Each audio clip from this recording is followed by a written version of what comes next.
Price lord. ಎಲ್ಲರಿಗೂ ಯೇಸು ಕ್ರಿಸ್ತನ ಹೆಸರಿನಲ್ಲಿ ಈ ಬೆಳಗಿನ ಜಾವ ನಾನು ನಿಮಗೆ ಶುಭಾಶಯ ಕೋರ್ತೇನೆ. ಪ್ರಿಯರೇ, ತಿರುಗೊಂದು ಸಾರಿ ಈ ಒಂದು ಹೊಸ ವಾರದಲ್ಲಿ ನಮ್ಮ ಈ ಒಂದು ಹೊಸ ದಿನ ಕರ್ತನ ಸನ್ನಿಧಾನದಲ್ಲಿ ನಾವು ದೇವರ ವಾಕ್ಯವನ್ನು ಈ ಲಾಕ್ಡೌನ್ ಪೀರಿಯಡ್ನಲ್ಲಿ, ಲಾಕ್ಡೌನ್ ಸಮಯದಲ್ಲಿ ವಾಕ್ಯವನ್ನು ಅಭ್ಯಾಸಿಸುವಂಥ ಸುಸೌಭಾಗ್ಯ ನಮಗೆ ಕರ್ತನ ಕೊಟ್ಟಿದ್ದಾನೆ. ಅದಕ್ಕಾಗಿ ನಾವು ದೇವರಿಗೆ ಸ್ತೋತ್ರ ಸಲ್ಲಿಸಬೇಕು. ಈ ದಿವಸ ಈ ಅಧ್ಯಯನ ಸರಣಿಯ 5ನೆಯ ದಿನ. ನೀವು ಗಮನಿಸುವುದಾಗಿದ್ದಲ್ಲಿ ಪರಿಶುದ್ಧಾತ್ಮನಿಗೆ ಸಂಬಂಧಪಟ್ಟಂಥ ಅಧ್ಯಯನ ನಾವು ಆರಂಭಿಸಿದ್ದೇವೆ. ನಾವು ಪರಿಶುದ್ಧಾತ್ಮನಿಗೆ ಸಂಬಂಧಪಟ್ಟಂಥ ಅನೇಕ ವಿಷಯಗಳನ್ನ ನಾವು ಅಭ್ಯಾಸ ಮಾಡಿದ್ದೇವೆ. ಪರಿಶುದ್ಧಾತ್ಮನು ಯಾರು? ಆತನು ನಮ್ಮ ಒಬ್ಬ ಆತ್ಮೀಯ ಸ್ನೇಹಿತನಂತೆ ಯೇಸು ಸ್ವಾಮಿ ಕಳುಹಿಸಿಕೊಟ್ಟದ್ದು ಎಂಬುದನ್ನು ನಾವು ಮರಿಬಾರ್ದು. ಪರಿಶುದ್ಧಾತ್ಮನು, ಆತನ ಹೆಸರುಗಳು, ಆತನ ಲಕ್ಷಣಗಳು, ಇವುಗಳನ್ನು ನಾವು ಈಗಾಗಲೇ ನೋಡಿದ್ದೇವೆ. ಆತ್ಮಭರಿತ ಜೀವಿತದ ಲಾಭವೇನು ಎಂಬುದಾಗಿಯೂ ಕೂಡ ನಾವು ಅಭ್ಯಾಸ ಮಾಡಿದ್ದೇವೆ. ಮಾತ್ರವಲ್ಲ, ಆತ್ಮಭರಿತ ಜೀವಿತದ ಮಹಾದ್ವಾರ ಅಥವಾ ಪ್ರವೇಶ ದ್ವಾರ ಏನು ಎಂಬುದಾಗಿ ಅಭ್ಯಾಸ ಮಾಡಿ, ಅದರಲ್ಲಿ ಪರಿಶುದ್ಧಾತ್ಮ ಭರಿತ ಆಗುವಂಥದ್ದು, ಪರಿಶುದ್ಧಾತ್ಮನಿಂದ ಅಭಿಷೇಕ ಹೊಂದುವಂಥದ್ದೇ ಆ ಅದ್ಭುತವಾದ ಪ್ರವೇಶ ದ್ವಾರ ಎಂದು ನಾವು ತಿಳಿದುಕೊಂಡೆವು. ಕಳೆದ ಅಧ್ಯಯನದಲ್ಲಿ ನಾವು ಹೇಗೆ ಪರಿಶುದ್ಧಾತ್ಮ ಭರಿತರಾಗಬಹುದು ಎಂಬುದನ್ನು ನಾವು ಅಭ್ಯಾಸ ಮಾಡಿದೆವು. ಒಬ್ಬ ಸ್ನೇಹಿತರೊಂದಿಗೆ ಆಗ್ತಾ ಇದ್ದಂಥ ಚರ್ಚೆ ಇದು. ಪರಿಶುದ್ಧಾತ್ಮ ಭರಿತದ ಜೀವಿತದ ಲಾಭವೇನು ಎಂಬುದಾಗಿ ಹೇಳುವಾಗ ಎಷ್ಟೊಂದು ಲಾಭ, ಎಷ್ಟೊಂದು ಆಶೀರ್ವಾದ, ಇಷ್ಟೊಂದು ಲಾಭ ದೇವರು ನಮಗೆ ವೈಯಕ್ತಿಕವಾಗಿ ಈ ಒಂದು ಪರಲೋಕದ ಆಶೀರ್ವಾದವನ್ನು ಭೂಲೋಕದಲ್ಲಿ ನಾವು ಅನುಭವಿಸುತ್ತಾ ಮತ್ತು ಆ ಒಂದು ಬಲದಲ್ಲಿ ನಾವು ಜೀವಿಸುವಂಥ ಒಂದು ಸೌಭಾಗ್ಯ ಕರ್ತನು ಕೊಟ್ಟಿರುವಂಥದ್ದನ್ನು ನಾವು ವಿಶೇಷವಾಗಿ ಗಮನಿಸ್ತಾ ಬಂದಿದ್ದೇವೆ. ಅದನ್ನ ಚರ್ಚಿಸ್ತಾ ಇದ್ದಂತೆ ಒಂದು ಮಹತ್ವದ ವಿಷಯ, ಅಲ್ಲಿ ಪರಿಶುದ್ಧಾತ್ಮನ ಅಭಿಷೇಕದ ವಿಷಯದಲ್ಲಿ ಮಾತನಾಡುವಾಗ ಒಂದು ಮಹತ್ವದ ವಿಷಯವೇನೆಂದರೆ ಅನ್ಯ ಭಾಷೆ. ಅನ್ಯ ಭಾಷೆಯ ವಿಷಯ ಬಂದೊಡನೆ ಚರ್ಚೆಯಲ್ಲಿ ಸ್ವಲ್ಪ ಗಲಿಬಿಲಿ. ನಾನು ಅನ್ಯ ಭಾಷೆಯಲ್ಲಿ ಮಾತಾಡಬೇಕಾ? ಒಂದು ತರ ಒಂದು ಅಪರಾಧಿ ಭಾವನೆ, ಅಥವಾ ಯಾಕೆ ಇದು ಎಂಬುದಾಗಿ. ಪ್ರಿಯರೇ, ಪರಿಶುದ್ಧಾತ್ಮನ ಅಭಿಷೇಕ ಹೊಂದುವಾಗ ನಾವು ಅನ್ಯ ಭಾಷೆ ಮಾತಾಡಬೇಕಲ್ಲ. ಪರಿಶುದ್ಧಾತ್ಮನ ಅಭಿಷೇಕವಾಗುವಾಗ ಅದು ಅಭಿಷೇಕದ ಗುರುತಾಗಿ ನಾವು ಗಮನಿಸ್ತೇವೆ. ಇನ್ಫ್ಯಾಕ್ಟ್ ಬೈಬಲ್ನಲ್ಲಿ ನಾವು ಅದನ್ನ ಒಂದು ಶಿಕ್ಷೆಯಾಗಿ ಅಲ್ಲ, ಅನೇಕರು ಅನ್ಯ ಭಾಷೆ ಆರಂಭದ ಒಂದು ಗುರುತು, ಅಭಿಷೇಕದ ಆಗಿರುವುದರ ಆರಂಭದ ಗುರುತು ಎಂಬುವಂಥ ಆ ಗುರುತನ್ನ ಶಿಕ್ಷೆಯಾಗಿ ನಾವು ಯೋಚಿಸುವಂಥದ್ದು ಅಲ್ಲ. ಆದರೆ ಅದು ಒಂದು ಆಶೀರ್ವಾದವಾಗಿ ಕರ್ತನು ನಮಗೆ ಕೊಟ್ಟಿರುವಂಥದ್ದನ್ನ ಹೇಳಿದಾಗ, ಇಲ್ಲ ಯಾಕೆ ನಾವು ಅನ್ಯ ಭಾಷೆಯಲ್ಲಿ ಮಾತಾಡಬೇಕು? ಒಳ್ಳೆ ಪ್ರಶ್ನೆ ಅಲ್ಲ? ಯಾಕೆ ನಾವು ಅನ್ಯ ಭಾಷೆಯಲ್ಲಿ ಮಾತಾಡಬೇಕು? ತಿರುಗಿ ಹೇಳ್ತಾನೆ, ಅನ್ಯ ಭಾಷೆಯ ವರ ಅದು ನಾವು ಮಾತಾಡ್ಬೇಕಂತಲ್ಲ, ಪರಿಶುದ್ಧಾತ್ಮ ಭರಿತರಾಗುವಾಗ ಆ ಕೃಪೆ, ಆ ಒಂದು ಗುರುತು ಕರ್ತನು ನಮಗೆ ಕೊಡ್ತಾನೆ. ಸೊ ಈ ಪ್ರಶ್ನೆಗಳಿಗೆ ನಾವು ಸಾಧ್ಯವಾದಷ್ಟು ಈ ದಿವಸ ಉತ್ತರ ಕೊಡೋದಕ್ಕಾಗಿ ಅಧ್ಯಯನ ಮಾಡಲಿಕ್ಕಿದ್ದೇವೆ. ಸೊ ನಾವು ವಿಶೇಷವಾಗಿ ಪರಿಶುದ್ಧಾತ್ಮ ಭರಿತರಾಗಿ ಅನ್ಯ ಭಾಷೆಯಲ್ಲಿ ಮಾತನಾಡುವುದಂದರೆ ಏನು ಮತ್ತು ಅದರ ಲಾಭವೇನು, ಮತ್ತು ಅದನ್ನ ನಾವು ವೈಯಕ್ತಿಕವಾಗಿ, ಅದು ಲಾಭವೆಂದಾಗಿ ಹೇಳುವಾಗ ವೈಯಕ್ತಿಕವಾಗಿ ಮಾತನಾಡುವುದರ ಲಾಭ, ಬಹಿರಂಗವಾಗಿ ಸಭೆಯಲ್ಲಿ ಮಾತನಾಡುವುದರ ಲಾಭ ನಾವು ಈ ದಿವಸ ಈ ಸೆಷನ್ನಲ್ಲಿ ನಾವು ಗಮನಿಸಲಿಕ್ಕಿದ್ದೇವೆ. ಸೊ ನಾನು ಅನ್ನಿಸ್ತೇನೆ ನೀವು ಆಸಕ್ತಿಯಿಂದ ಕೂತ್ಕೊಂಡಿದ್ದೀರಿ. ಆತ್ಮಭರಿತರಾದಂಥವರು, ಪರಿಶುದ್ಧಾತ್ಮ ಭರಿತರಾದಂಥವರು, ನೀವು ಈ ಆಶೀರ್ವಾದಗಳನ್ನು ಗಮನಿಸ್ತಿರೋ ಇಲ್ವೋ? ಯಾಕಂದ್ರೆ ಅನೇಕರು ನನಗೆ ಆ ದಿನ ಅಭಿಷೇಕ ಆಯಿತು, ಈ ದಿನ ಅಭಿಷೇಕ ಆಯಿತು, ಪರಿಶುದ್ಧಾತ್ಮನ ಅಭಿಷೇಕವಾಯಿತು ಎಂಬುದಾಗಿ ಮಾತನಾಡಿ ಆಮೇಲೆ ನಿಂತ ನೀರಾಗಿಬಿಟ್ಟಿದ್ದಾರೆ. ಅದನ್ನ ನಾವು ಅದರಿಂದ ಉಂಟಾಗುವ ಆಶೀರ್ವಾದಗಳನ್ನು ಯೋಚಿಸದೆ, ಅದರ ಲಾಭಗಳನ್ನು ಕುರಿತು ಯೋಚಿಸದೆ, ಅದರ ಒಂದು ಅಡ್ವಾಂಟೇಜ್ ಏನು ತೆಗೆದುಕೊಳ್ಬೇಕಾಗಿತ್ತು ಅದನ್ನು ತೆಗೆದುಕೊಳ್ತಾ ಇಲ್ಲ ಏನೋ. ಸೊ ಅದಕ್ಕೆ ನಾನು ಈ ಸೆಷನ್ದಲ್ಲಿ ವಿಶೇಷವಾಗಿ ಇದರ ಅನ್ಯ ಭಾಷೆಯ ಒಂದು ಆಶೀರ್ವಾದದ ಕುರಿತು ನಾನು ತಮ್ಮೊಂದಿಗೆ ಮಾತನಾಡ ಬಯಸ್ತೇನೆ. ಕೆಲವರು ಹೊಸದಾಗಿ ನೀವು ಇದನ್ನು ನೋಡ್ತಾ ಇದ್ರೆ ಪ್ರಿಯರೇ, ಬೈಬಲ್ನಲ್ಲಿ ದೇವರ ವಾಕ್ಯ ಹೇಳ್ತದೆ, ನಾವು ಬೈಬಲ್ ಪ್ರಕಾರ ಜೀವಿಸಲಿಕ್ಕೆ, ಅದು ಮುಖ್ಯವಾಗಿ ಯೇಸು ಸ್ವಾಮಿಯವರ ಆದೇಶದ ಪ್ರಕಾರ ನಾವು ಜೀವಿಸುವುದಕ್ಕಾಗಿ ಯೇಸು ಸ್ವಾಮಿ ಪರಲೋಕಕ್ಕೇರಿ ಹೋಗಿ ಪರಲೋಕದಲ್ಲಿ ಆತನು ವಾಗ್ದಾನ ಮಾಡಿದಂತೆ, ಮಾತು ಕೊಟ್ಟಂತೆ ದೇವರ ಆತ್ಮನನ್ನು, ಪರಿಶುದ್ಧ ಆತ್ಮನನ್ನು ನಮಗಾಗಿ ಸಹಾಯಕನಾಗಿರಲು ಕಳಿಸಿಕೊಟ್ಟನು. ಅಂದರೆ ನಾವು ಯೇಸು ಸ್ವಾಮಿಯ ಆದೇಶ ಆಜ್ಞೆಗಳನ್ನು ಪಾಲಿಸಿ ಆತನನ್ನು ಹಿಂಬಾಲಿಸುವುದಕ್ಕೆ, ನಮ್ಮನ್ನು ಬಲಪಡಿಸುವುದಕ್ಕಾಗಿ, ನಮ್ಮನ್ನು ಶಕ್ತಿಯಿಂದ ತುಂಬಿಸುವುದಕ್ಕಾಗಿ, ಆ ಆಜ್ಞೆಯ ಪ್ರಕಾರ ಜೀವಿಸುವುದಕ್ಕೆ ನಮ್ಮನ್ನು ಶಕ್ತಿಯಿಂದ ತುಂಬಿಸುವುದಕ್ಕಾಗಿ ಪರಿಶುದ್ಧಾತ್ಮನನ್ನು ಕಳಿಸಿಕೊಟ್ಟನು. ಅದು ಪಂಚಾಶತಮ ದಿನದಂದು ಆದಂಥ ಘಟನೆ. ಅಂದಿನಿಂದ ಆತನನ್ನು ಹಿಂಬಾಲಿಸುವವರಿಗೆ ಈ ಆಶೀರ್ವಾದ ಇದೆ, ಪರಲೋಕದ ಶಕ್ತಿಯಿಂದ ತುಂಬಿಸಲ್ಪಡುವ ಆಶೀರ್ವಾದ ಇದೆ. ಅನೇಕರು ಅದನ್ನು ಅನುಭವಿಸುವುದಿಲ್ಲ, ಆಸಕ್ತಿ ತೋರುವುದಿಲ್ಲ. ಆದರೆ ನಾವು ಈ ನಮ್ಮ ಒಂದು ಅಧ್ಯಯನದ ಮುಖಾಂತರ ಪ್ರಯತ್ನ ಮಾಡ್ತಾ ಇದ್ದೇವೆ, ಅದರ ತಿಳುವಳಿಕೆ ಹೊಂದುವುದಕ್ಕಾಗಿ, ಆ ಶಕ್ತಿಯೊಂದಿಗೆ, ಆ ಬಲದೊಂದಿಗೆ ನಾವು ಜಯದ ಜೀವಿತ ಜೀವಿಸೋದಕ್ಕಾಗಿ. ಮುಖ್ಯವಾಗಿ ಪರಿಶುದ್ಧಾತ್ಮ ಭರಿತರಾಗುವುದರ ಗುರುತು ಅನ್ಯ ಭಾಷೆ, ಆರಂಭಿಕ ಗುರುತು ಅನ್ಯ ಭಾಷೆ ಮತ್ತು ಆ ಅನ್ಯ ಭಾಷೆಯ ಆಶೀರ್ವಾದಗಳು ಏನು ಎಂಬುದನ್ನು ಈ ದಿವಸ ನಾವು ನೋಡ್ಲಿಕ್ಕಿದ್ದೇವೆ. ಸೊ ನಾನು ಈಗಾಗಲೇ ಹೇಳಿದಂತೆ ಈ ಒಂದು ಯಾವ ವಿಷಯ ನಾನು ಈ ದಿವಸ ತಮ್ಮೊಂದಿಗೆ ಹಂಚಲಿಕ್ಕಿದ್ದೇನೆ, ನಂತರ ಕೆಲವೊಂದು ವಿಷಯ ನಾನು ಮುಖ್ಯ ವಿಷಯಗಳನ್ನ ನಾನು ಹೇಳಲಿಕ್ಕಿದ್ದೇನೆ. ಸೊ ಅನ್ಯ ಭಾಷೆ ಅಂತ ಹೇಳುವಾಗ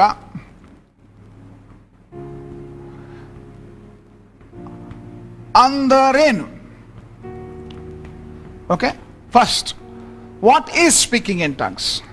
ಓಕೆ, ಅನ್ಯ ಭಾಷೆ ಅಂದರೆ ಏನು, ಅದರ ಅರ್ಥವೇನು? ಓಕೆ, ಮತ್ತು ಎರಡನೆಯದಾಗಿ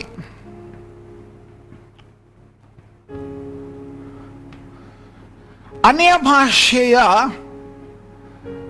ಆಶೀರ್ವಾದಗಳೇನು? ಓಕೆ, ನಾವು ಈ ಬಲದಿಂದ ಹೊದಿಸಲ್ಪಡುವಾಗ, ಈ ಅನ್ಯ ಭಾಷೆಯ ಗುರುತಿನಿಂದ ನಾವು ತುಂಬಿಸಲ್ಪಡುವಾಗ ಇದರ ಆಶೀರ್ವಾದವೇನು? ಇದರ ಆಶೀರ್ವಾದಗಳಲ್ಲಿ ಮೊದಲನೇದಾಗಿ ವೈಯಕ್ತಿಕವಾಗಿ ಮಾತನಾಡುವುದರ ಆಶೀರ್ವಾದ. ಓಕೆ,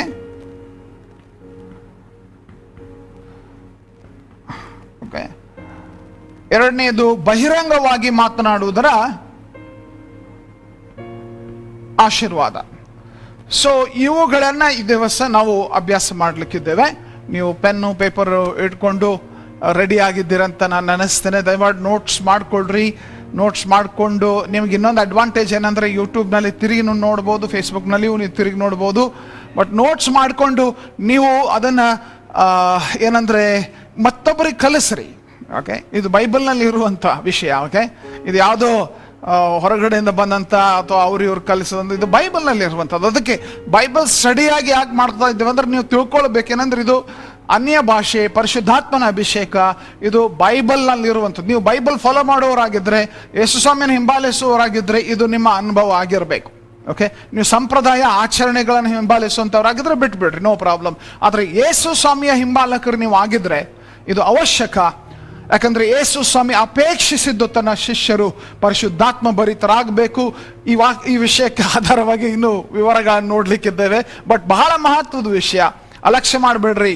ನಾವು ಬೈಬಲ್ ಅನುಸರಿಸುವಂಥವ್ರು, ಯೇಸು ಸ್ವಾಮಿಯನ್ನು ಅನುಸರಿಸುವಂಥವ್ರು ಆಗಿದ್ರೆ, ಆತನು ವಾಗ್ದಾನ ಮಾಡಿ ಕಳುಹಿಸಿಕೊಟ್ಟಿರುವ ಆ ಪರಿಶುದ್ಧ ಆತ್ಮನನ್ನ, ಆತನ ಅಭಿಷೇಕವನ್ನ, ಆತನ ಬಲವನ್ನ ನಾವು ಹೊಂದಲೇಬೇಕು. ಸೊ ಅದಕ್ಕೆ ನಾವು ಈ ದಿವಸ ಮಹತ್ವದ ಈ ಅಧ್ಯಯನದಲ್ಲಿ ನಿಮ್ಮನ್ನ ಯೇಸು ಕ್ರಿಸ್ತನ ಹೆಸರಿನಲ್ಲಿ ಸ್ವಾಗತಿಸ್ತೇನೆ. ಮೊದಲನೇದಾಗಿ ನಾವು ನೋಡೋಣ, ಅನ್ಯ ಭಾಷೆ, ಪರಿಶುದ್ಧಾತ್ಮ ಭರಿತರಾಗಿ ಅನ್ಯ ಭಾಷೆ ಮಾತನಾಡುವುದು ಎಂಬುದಾಗಿ ಹೇಳಿದಾಗ ಅದರ ಅರ್ಥವೇನು, ಅಂದ್ರೇನು? What is speaking in tongues? What is it? Okay, ನಾವು ಒಂದು ಇಲ್ಲಿ ಗಮನಿಸೋಣ. ಅನೇಕ ಸಾರಿ ಹೊಸ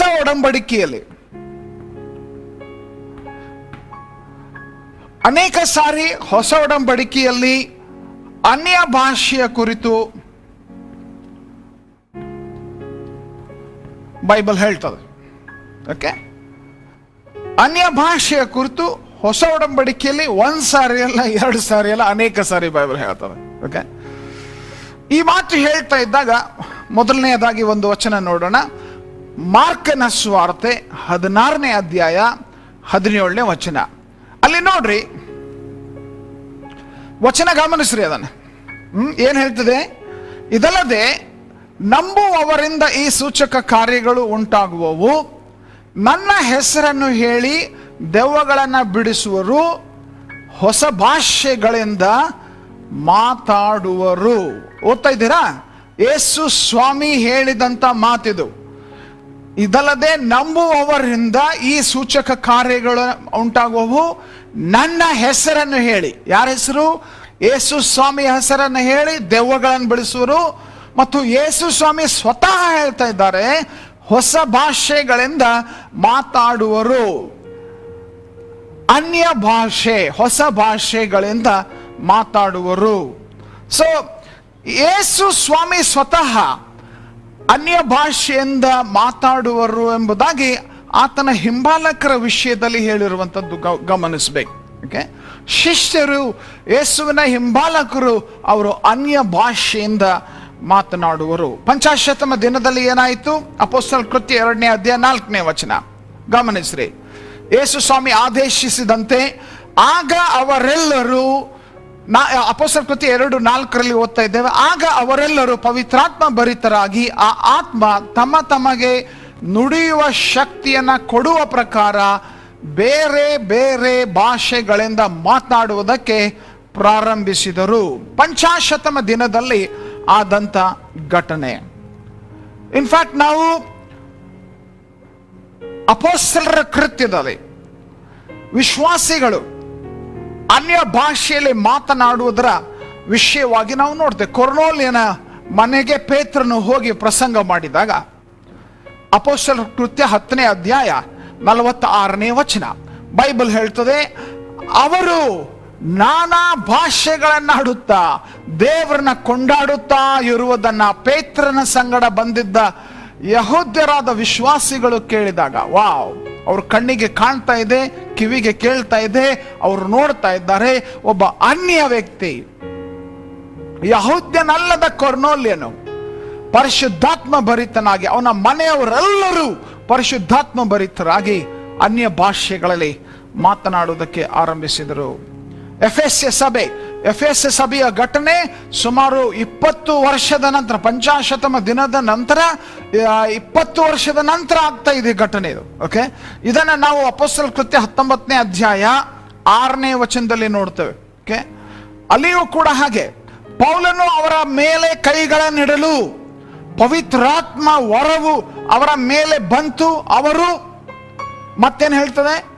ನಾನಾ ಭಾಷೆಗಳನ್ನಾಡಿದರು, ಪ್ರವಾದಿಸಿದರು. ಬೈಬಲ್ ನಲ್ಲಿ ಇರುವಂತ ಕಾರ್ಯ ಇದು. ಅಪೊಸ್ತಲರ ಕೃತ್ಯದಲ್ಲಿ ನಾವು ಕಾಣ್ತಾ ಇದ್ದೇವೆ. ಓಕೆ, ಬಹಳ ಸ್ಪಷ್ಟವಾಗಿ ನಾವು ಮೊದಲನೇ ಕೊರಿಂಥ ಪತ್ರಿಕೆಯಲ್ಲಿ ಹೋಗುವಾಗ ಅದರ ಕುರಿತು ಪೌಲನು ಅನ್ಯ ಭಾಷೆಯ ವರದ ಕುರಿತು ಮಾತನಾಡಿ ಕಲಿಸುವಂಥದ್ದನ್ನು ನೋಡ್ತೇವೆ. ಓಕೆ, ಈ ಅನ್ಯ ಭಾಷೆಯ ಗುರುತು ಒಂದು, ಬಟ್ ಅನ್ಯ ಭಾಷೆಯ ವರದ ಕುರಿತು ಪೌಲನು ಮಾತನಾಡುವಂಥದ್ದನ್ನು ನಾವು ಮೊದಲನೇ ಕೊರಿಂಥ ಪತ್ರಿಕೆಯಲ್ಲಿ ಗಮನಿಸಬಹುದು. 12ನೇ ಅಧ್ಯಾಯದಲ್ಲಿ 10ನೇ ವಚನ ಓದುವಾಗ ಅಲ್ಲಿ ವರದ ಬಗ್ಗೆ ಪೌಲನು ಮಾತನಾಡಿ ಹೇಳ್ತಾನೆ, ಒಬ್ಬನಿಗೆ ಮಹತ್ತುಗಳನ್ನು ಮಾಡುವ ವರವು, ಒಬ್ಬನಿಗೆ ಪ್ರವಾದನ ವರವು, ಒಬ್ಬನಿಗೆ ಸತ್ಯಾಸತ್ಯ ಆತ್ಮಗಳ ವಿವೇಚಿಸುವ, ಒಬ್ಬನಿಗೆ ವಿವಿಧ ವಾಣಿಗಳನ್ನಾಡುವ ವರವು. ಇದೇನಿದೆಯಲ್ಲ ವಿವಿಧ ವಾಣಿಗಳು, ಈ ವಾಣಿಗಳು ಅನ್ನುವಂಥದ್ದು ಆಕ್ಚುಲಿ ಅನ್ಯ ಭಾಷೆ. ಓಕೆ, ಅದಕ್ಕಾಗಿ ಕನ್ನಡದಲ್ಲಿ ಕೆಲವೊಂದು ಸಾರಿ ಈ ಶಬ್ದ ಉಪಯೋಗಿಸಿದ್ದಾರೆ. ವಾಣಿಗಳನ್ನಾಡುವುದು, ಅನ್ಯ ಭಾಷೆ ಅನ್ನುವಂಥದ್ದು, ವಿವಿಧ ಭಾಷೆ ಅನ್ನುವಂಥದ್ದು. But basically it is speaking in tongues. Okay, the gift of speaking in tongues ಎಂಬುದಾಗಿ. ಓಕೆ, 28ನೇ ವಚನ ಕೂಡ ಅದೇ ಮೊದಲನೇ ಕೊರಿಂಥ 12:28 ನಾವು ನೋಡುವಾಗ, ದೇವರು ತನ್ನ ಸಭೆಯಲ್ಲಿ ಮೊದಲನೇದಾಗಿ ಈ ಎಲ್ಲ ವಿಷಯಗಳನ್ನ ತಿಳಿಸಿ ವಚನಗಳಲ್ಲಿ ನೋಡ್ರಿ, ಮೊದಲನೇದಾಗಿ ಅಪೊಸ್ತಲರನ್ನು, ಎರಡನೇದಾಗಿ ಪ್ರವಾದಿಗಳನ್ನು, ಮೂರನೇದಾಗಿ ಉಪದೇಶಕರನ್ನು ಇಟ್ಟಿದ್ದಾನೆ. ಆಮೇಲೆ ಮಹತ್ ಕಾರ್ಯಗಳನ್ನು ಮಾಡುವ ಶಕ್ತಿಯನ್ನು, ನಾನಾ ರೋಗಗಳನ್ನು ವಾಸಿ ಮಾಡುವ ವರವನ್ನು, ಪರಸಹಾಯ ಮಾಡುವ ಗುಣವನ್ನು, ಕಾರ್ಯಗಳನ್ನು ನಿರ್ವಹಿಸುವ ಜ್ಞಾನವನ್ನು, ವಿವಿಧ, ಮತ್ತೆ ಒಂದೇ ಅಧ್ಯಾಯದಲ್ಲಿ 2 ಸಾರಿ ಆ ವರದ ಕುರಿತು ಪ್ರಸ್ತಾಪಿಸ್ತಾನೆ. ವಿವಿಧ ವಾಣಿಗಳನ್ನಾಡುವ ವರವನ್ನು ಅವರವರಿಗೆ ಕೊಟ್ಟಿದ್ದಾನೆ. ವಿವಿಧ ವಾಣಿಗಳನ್ನಾಡುವ ವರ. ಸೊ ಮೊದಲನೇ ಕೊರಿಂಥ ಪತ್ರಿಕೆಯ 13ನೇ ಅಧ್ಯಾಯಕ್ಕೆ ಹೋಗುವಾಗ ಅಲ್ಲಿ ನೋಡ್ರಿ, ಮೊದಲನೇ ವಚನದಲ್ಲಿಯೇ 13ನೇ ಅಧ್ಯಾಯ ಅದು ಪ್ರೀತಿಯ ಅಧ್ಯಾಯ ಅಲ್ಲ, ಆದ್ರೆ ನೋಡ್ರಿ ಆರಂಭ ಮಾಡುವಾಗಲೇ ನಾನು ಮನುಷ್ಯರ ಭಾಷೆಗಳನ್ನು ದೇವದೂತರ ಭಾಷೆಗಳನ್ನು ಆಡುವವನಾದರೂ. ಯಾವ ದೇವದೂತರ ಭಾಷೆ, ಮನುಷ್ಯರ ಭಾಷೆ? ಈ ಪ್ರಸ್ತಾಪ ಯಾವುದರ ವಿಷಯವಾಗಿ ಗೊತ್ತಾ? ಅನ್ಯ ಭಾಷೆಯ ಕುರಿತು. ಆತನು ಹೇಳ್ತಾ ಇದ್ದಾನೆ, ನಾನು ಅಭಿಷಕ್ತನಾಗಿ ಪರಿಶುದ್ಧಾತ್ಮ ಭರಿತನಾಗಿ ವಿವಿಧ ಭಾಷೆಗಳಲ್ಲಿ ಮಾತನಾಡುವಂತ ವ್ಯಕ್ತಿ ನಾನಾಗಿದ್ರು ಪ್ರೀತಿ ಇಲ್ಲದವನಾಗಿದ್ರೆ ಏನೂ ಅಲ್ಲ ಎಂಬುದರ ಕುರಿತು ಮಾತನಾಡುವಾಗ ಅಲ್ಲಿಯೂ ಕೂಡ ಅದನ್ನೇ ಪ್ರಸ್ತಾಪಿಸ್ತಾನೆ, ಅನ್ಯ ಭಾಷೆಯ ವಿಷಯವಾಗಿ. ಓಕೆ, ನಾವು 14ನೇ ಅಧ್ಯಾಯಕ್ಕೆ ಹೋಗುವಾಗ ಬಹಳ ವಿಸ್ತಾರವಾಗಿ ಪೌಲನು ಅದರ ಕುರಿತು ತಿಳಿಸ್ತಾನೆ. ಅದರ ಅನ್ಯ ಭಾಷೆಯ ಒಂದು ಉಪಯೋಗ, ಅನ್ಯ ಭಾಷೆಯ ದುರುಪಯೋಗ ಮತ್ತು ಅನ್ಯ ಭಾಷೆಯ ಸದುಪಯೋಗ ಮತ್ತು ಸಾರ್ವಜನಿಕವಾಗಿ ಬಹಿರಂಗವಾಗಿ ಆರಾಧನೆಯಲ್ಲಿ ಅನ್ಯ ಭಾಷೆಯನ್ನು ಮಾತನಾಡುವುದರ ವಿಷಯವಾಗಿ ನಾವೆಲ್ಲ ಮೊದಲನೇ ಕೊರಿಂಥ 14ನೇ ಅಧ್ಯಾಯದಲ್ಲಿ ನಾವು ಗಮನಿಸಲಿಕ್ಕಿದ್ದೇವೆ. ಅದನ್ನು ನಾವು ಈ ಅಧ್ಯಯನದಲ್ಲಿ ಅನೇಕ ಸಾರಿ ಪ್ರಸ್ತಾಪಿಸಲಿಕ್ಕಿದ್ದೇವೆ. ಓಕೆ, ಸೊ ಅನ್ಯ ಭಾಷೆ ಅಂತ ಹೇಳುವಾಗ ಹೊಸ ಒಡಂಬಡಿಕೆಯ ಅನುಭವ. ಎರಡನೇದಾಗಿ ಇದನ್ನು ನಾವು ಅರ್ಥ ಮಾಡಿಕೊಳ್ಳೋದಕ್ಕೋಸ್ಕರ ಅಂದ್ರೇನು ಅಂತ ಯೋಚಿಸುವುದಕ್ಕಾಗಿ ಇರುವಾಗ ಅನ್ಯ ಭಾಷೆಯ ಒಂದು ವೇಳೆ ಅದರ ಒಂದು ಅರ್ಥ ಅಂತ ನಾವು ನೋಡೋಣ. ಅರ್ಥ ಅಂತ ನಾವು ನೋಡಿದರೆ ವಾಟ್ ಡಸ್ ಇಟ್ ಮೀನ್, ಅಥವಾ what is the definition of it, ಅಂದ್ರೆ ಅರ್ಥ ವಿವರಣೆ ಇದರದು ಏನು. Speaking in tongues define. ಪ್ರಿಯರೇ, ಅನ್ಯ ಭಾಷೆ ಏನು ಎಂಬುದಾಗಿ ಅದರ ಕುರಿತು ಅರ್ಥವನ್ನು ನಾವು ನೋಡುವಾಗ ಮೊದಲನೆಯದಾಗಿ ಸ್ಪೀಕಿಂಗ್ ಇನ್ ಟಂಗ್ಸ್ ಅದು it is a spiritual experience. Okay, spiritual experience, ಆತ್ಮಿಕ ಅನುಭವ ಇದು. ಓಕೆ, ಆತ್ಮಿಕ ಅನುಭವ ಇದು. ಯಾಕೆ, ಹೇಗೆ? ವಾಕ್ಯ ಆಧಾರವಾಗಿ ನಾವು ನೋಡೋಣ. ಆತ್ಮಿಕ ಅನುಭವ ಎಂಬುದಾಗಿ ಹೇಳುವಾಗ ಆತ್ಮಭರಿತರಾದ ವ್ಯಕ್ತಿಗಳು ಪರಿಶುದ್ಧ ಆತ್ಮನ ಮಾರ್ಗದರ್ಶನದಲ್ಲಿ, ದೇವರಾತ್ಮನ ಒಂದು ಮಾರ್ಗದರ್ಶನದಲ್ಲಿ, ನಡೆಸುವಿಕೆಯಲ್ಲಿ ಅವರು ಹೊಸ ಭಾಷೆಗಳನ್ನು ಆಡಲು ಆರಂಭಿಸಿದ್ರು. ಆ ಭಾಷೆಯನ್ನು ಅವರು ಕಲಿತೇ ಇಲ್ಲ. ಓಕೆ, ಕೆಲವರು ನಾವು ಬೇರೆ ಬೇರೆ ಭಾಷೆ ಕಲಿತೇವೆ, ಪಕ್ಕದವ್ರದ್ದು, ಅವರ ಕೆಲಸದ ಸ್ಥಳದಲ್ಲಿರೋ ಭಾಷೆ, ಇವುಗಳನ್ನೆಲ್ಲ ಅವ್ರು ಮಾತನಾಡೋದನ್ನ ಕೇಳಿ ಕೇಳಿ ಕೇಳಿ ನಾವು ಕಲಿತೇವೆ. ಬೇರೆ ಬೇರೆ ಭಾಷೆ ಕೇಳಿ ಕಲಿತೇವೆ. ಅಥವಾ ಭಾಷೆ ಕಲಿಯೋದಕ್ಕೆ ಹೋಗಿ ಇಂಗ್ಲಿಷ್ ಕಲೀಲಿಕ್ಕೆ ಇಂಗ್ಲಿಷ್ ಕ್ಲಾಸಸ್ ಅಂತೆಲ್ಲ ನಡೀತದೆ. ಸೊ ಅಲ್ಲಿ ಆ ಕ್ಲಾಸ್ಗಳಿಗೆ ಹೋಗಿ ಅಟೆಂಡ್ ಮಾಡಿ ಇಂಗ್ಲಿಷ್ ಮಾತಾಡೋದನ್ನು ಕಲಿತಾರೆ. ಆದರೆ ಅನ್ಯ ಭಾಷೆ ಅದು ಹಾಗೆ ಕಲಿತ ಭಾಷೆ ಅಲ್ಲ. ಅದು ಪರಿಶುದ್ಧಾತ್ಮ ಭರಿತರಾಗುವಾಗ ಪರಿಶುದ್ಧಾತ್ಮನಿಂದ ನಡೆಸಲ್ಪಟ್ಟು ಮಾತನಾಡುವ ಭಾಷೆ. ಅಪೊಸ್ತಲರ ಕೃತಿ 2ನೇ ಅಧ್ಯಾಯ ಅದರ 1ನೇ ವಚನದಿಂದ ನಾವು ಓದುವಾಗ ನೋಡ್ರಿ, 50ಮ ದಿನದ ಹಬ್ಬವು ಬಂದಿರಲಾಗಿ ಅವರೆಲ್ಲರೂ ಏಕ ಮನಸ್ಸಿನಿಂದ ಒಂದೇ ಸ್ಥಳದಲ್ಲಿ ಕೂಡಿದ್ದರು. ನೆಕ್ಸ್ಟ್ ವಚನ, ಆಗ ಬಿರುಗಾಳಿ ಬೀಸುತ್ತದೋ ಎಂಬಂತೆ ಪಕ್ಕನೆ ಆಕಾಶದೊಳಗಿಂದ ಒಂದು ಶಬ್ದ ಉಂಟಾಗಿ ಅವರು ಕೂತಿದ್ದ ಮನೆಯನ್ನೆಲ್ಲ ತುಂಬಿಕೊಂಡಿತು. ಓಕೆ, ಮುಂದೆ 3ನೇ ವಚನ, ಅದಲ್ಲದೆ ಉರಿಯಂತಿದ್ದ ನಾಲಿಗೆಗಳು ವಿಂಗಡಿಸಿಕೊಳ್ಳುವ ಹಾಗೆ ಅವರಿಗೆ ಕಾಣಿಸಿ ಅವರಲ್ಲಿ ಒಬ್ಬೊಬ್ಬರ ಮೇಲೆ ಒಂದೊಂದಾಗಿ ಕೂತುಕೊಂಡವು. ನೆಕ್ಸ್ಟ್ ವಚನ, 4ನೇ ವಚನ ಓದುವಾಗ ಅವರೆಲ್ಲರೂ ಪವಿತ್ರಾತ್ಮ ಭರಿತರಾಗಿ ಆ ಆತ್ಮ ತಮಗೆ ನುಡಿಯುವ ಶಕ್ತಿಯನ್ನ ಕೊಡುವ ಪ್ರಕಾರ ಬೇರೆ ಬೇರೆ ಭಾಷೆಗಳಿಂದ ಮಾತಾಡುವುದಕ್ಕೆ ಪ್ರಾರಂಭಿಸಿದರು. ಗಮನಿಸಿದ್ರ? ಅವರು ಇಲ್ಲಿ ಗಮನಿಸಬೇಕಾದಂತ ಮಾತು, ಆಗ ಅವರೆಲ್ಲರೂ ಪವಿತ್ರಾತ್ಮ ಭರಿತರಾಗಿ ಆ ಆತ್ಮ ತಮ್ಮ ತಮಗೆ ನುಡಿಯುವ ಶಕ್ತಿಯನ್ನು ಕೊಡುವ ಪ್ರಕಾರ. ಆ ಆತ್ಮ ಇದು ಯಾರು ನಿಮಗಾಗಿ ನಿಮ್ಮ ತಲೆ ಮೇಲೆ ಕೈ ಇಟ್ಟು ಪ್ರಾರ್ಥಿಸಿದಾಗ ಅವರು ಕಲಿಸಿಕೊಟ್ಟ ಭಾಷೆ ಅಲ್ಲ. ಯಾವುದೇ ಸಭೆಯಲ್ಲಿ ಅಭಿಷೇಕಕ್ಕಾಗಿ ಕೂತ್ಕೊಂಡು ಅವರು ನುಡಿಯುವುದನ್ನು ನೀನು ಕಲಿಯೋದು ಅನ್ಯ ಭಾಷೆ ಅಲ್ಲ. ಆ ಆತ್ಮ, ಪರಿಶುದ್ಧಾತ್ಮನು ನಿಮಗೆ ನುಡಿಯುವ ಶಕ್ತಿಯನ್ನು ಕೊಡುತ್ತಾನೆ, ಅದರಿಂದ ಮಾತನಾಡುತ್ತೇವೆ. ಸೊ ಇದೊಂದು ಆತ್ಮಿಕ ಅನುಭವ. ಎರಡನೆಯದು, ಇದು ಬಹಳ ಇಂಪಾರ್ಟೆಂಟ್ ಕೂಡ. ಇದು ಎರಡನೇದಾಗಿ ಇದು ದೈವಿಕ ಮೂಲ ಹೊಂದಿದೆ. ಓಕೆ, ದೈವಿಕ ಮೂಲ. ಓಕೆ, ದೈವಿಕ ಮೂಲ ಅಂದ್ರೆ what I mean is it is supernatural in it's original.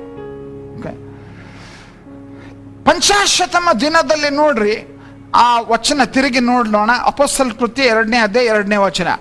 ಅಲ್ಲಿ ಗಮನಿಸಬೇಕಾದಂತ ಅಂಶ, ಆಗ ಬಿರುಗಾಳಿ ಬೀಸುತ್ತದೋ ಎಂಬಂತೆ ಪಕ್ಕನೆ ಏನಾಯ್ತಂತೆ, ಆಕಾಶದೊಳಗಿಂದ, ಭೂಮಿಯಿಂದ ಬಂದದ್ದಲ್ಲ, ಪರಿಶುದ್ಧಾತ್ಮನು ಇಳಿದು ಬಂದಾಗ ಆಕಾಶದೊಳಗಿಂದ, ಇಂಗ್ಲಿಷ್ನಲ್ಲಿ ಏನಂತ ಹೇಳ್ತದೆ, suddenly a sound like the blowing of a violent wind came from heaven.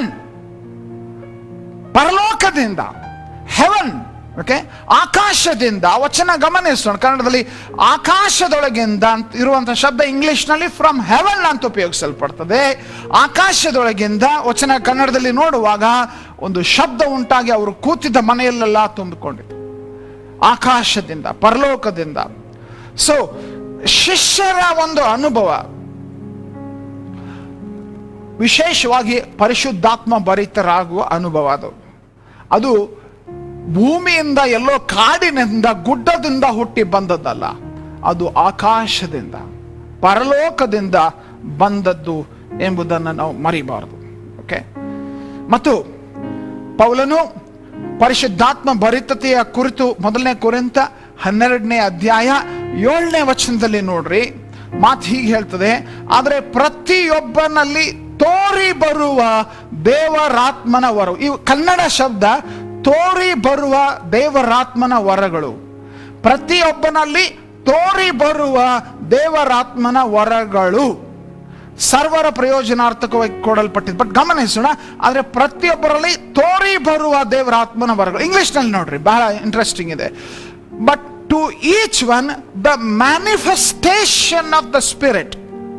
Okay, manifestation of the spirit ಅಂದ್ರೆ ಪರಿಶುದ್ಧಾತ್ಮನ ಅಸ್ತಿತ್ವದ, ಪರಿಶುದ್ಧಾತ್ಮನ ಕಾರ್ಯದ, ಪರಿಶುದ್ಧಾತ್ಮನ ನೆಲೆಸಿರುವಿಕೆಯ ಸಂಕೇತ ಮತ್ತು ಗುರುತು. Manifestation of the spirit.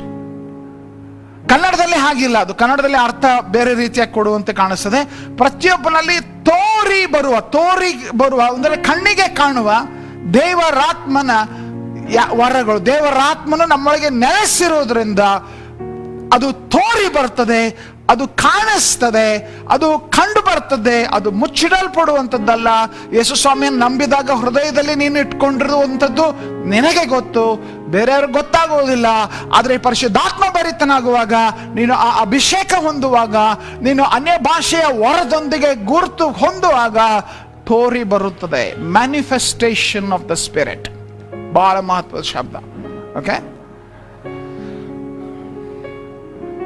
ಮೂರನೇದಾಗಿ ಪರಿಶುದ್ಧಾತ್ಮನ ಅಭಿಷೇಕದ ಗುರುತಾದ ಅನ್ಯ ಭಾಷೆ. ಇದು ಮಾನವನ ಒಂದು ಭಾಷೆ ಆಗಿರಬಹುದು ಅಥವಾ ಪರಲೋಕದ ಭಾಷೆ ಆಗಿರಬಹುದು, ಎರಡೂ ಸಾಧ್ಯತೆ. ಓಕೆ, ಮಾನವ ಭಾಷೆ ಮತ್ತು ಪರಲೋಕದ ಭಾಷೆ ಎರಡೂ ಸಾಧ್ಯತೆ ಇದೆ. ಓಕೆ, ನಾನು ನಿಮಗೆ ಅದನ್ನ ಆಧಾರವಾಗಿ ತಿಳಿಸ್ತೇನೆ ಹೇಗೆ ಎಂಬುದಾಗಿ. ವಾಕ್ಯ ಹೇಳ್ತದೆ ಅದರ ವಿಷಯವಾಗಿ. It can be any human language or a dialect or heavenly language. Okay, ಪಂಚಾಶತಮ ದಿನದಲ್ಲಿ ನೀವು ನೋಡುವಾಗ ಅಲ್ಲಿ ಆ 120 ಜನ ಶಿಷ್ಯ ಮಂಡಳಿ ಅವರು ಅನ್ಯ ಭಾಷೆಯಲ್ಲಿ ಮಾತನಾಡುವ ಈ 120 ಜನರನ್ನ ಅವರು ಕೇಳಿದಾಗ ಅವರು ಯಾವ ಭಾಷೆಯಲ್ಲಿ ಮಾತಾಡ್ತಾ ಇದ್ರು, ಅಲ್ಲಿ ಇದ್ದಂತ ಜನ ಬೇರೆ ಬೇರೆ ದೇಶಗಳಿಂದ ಬಂದಿದ್ರು, ಅವರ ಭಾಷೆಯಲ್ಲಿ ಅವರು ಮಾತನಾಡ್ತಾ ಇದ್ದಾರೆ. ಓಕೆ, ಅವರು ಆಶ್ಚರ್ಯ ಪಡ್ತಾರೆ. ಅದೇ 2ನೇ ಅಧ್ಯಾಯ ಅಪೊಸ್ತಲರ ಕೃತಿ 8ನೇ ವಚನ ಹೇಳ್ತದೆ ಹಾಗೆ, ಅವರು ಆಶ್ಚರ್ಯ ಪಟ್ರು ಎಂಬುದಾಗಿ ಅಲ್ವಾ. ನಾವು ಪ್ರತಿಯೊಬ್ಬರು ನಮ್ಮ ಹುಟ್ಟು ಭಾಷೆಯಲ್ಲಿ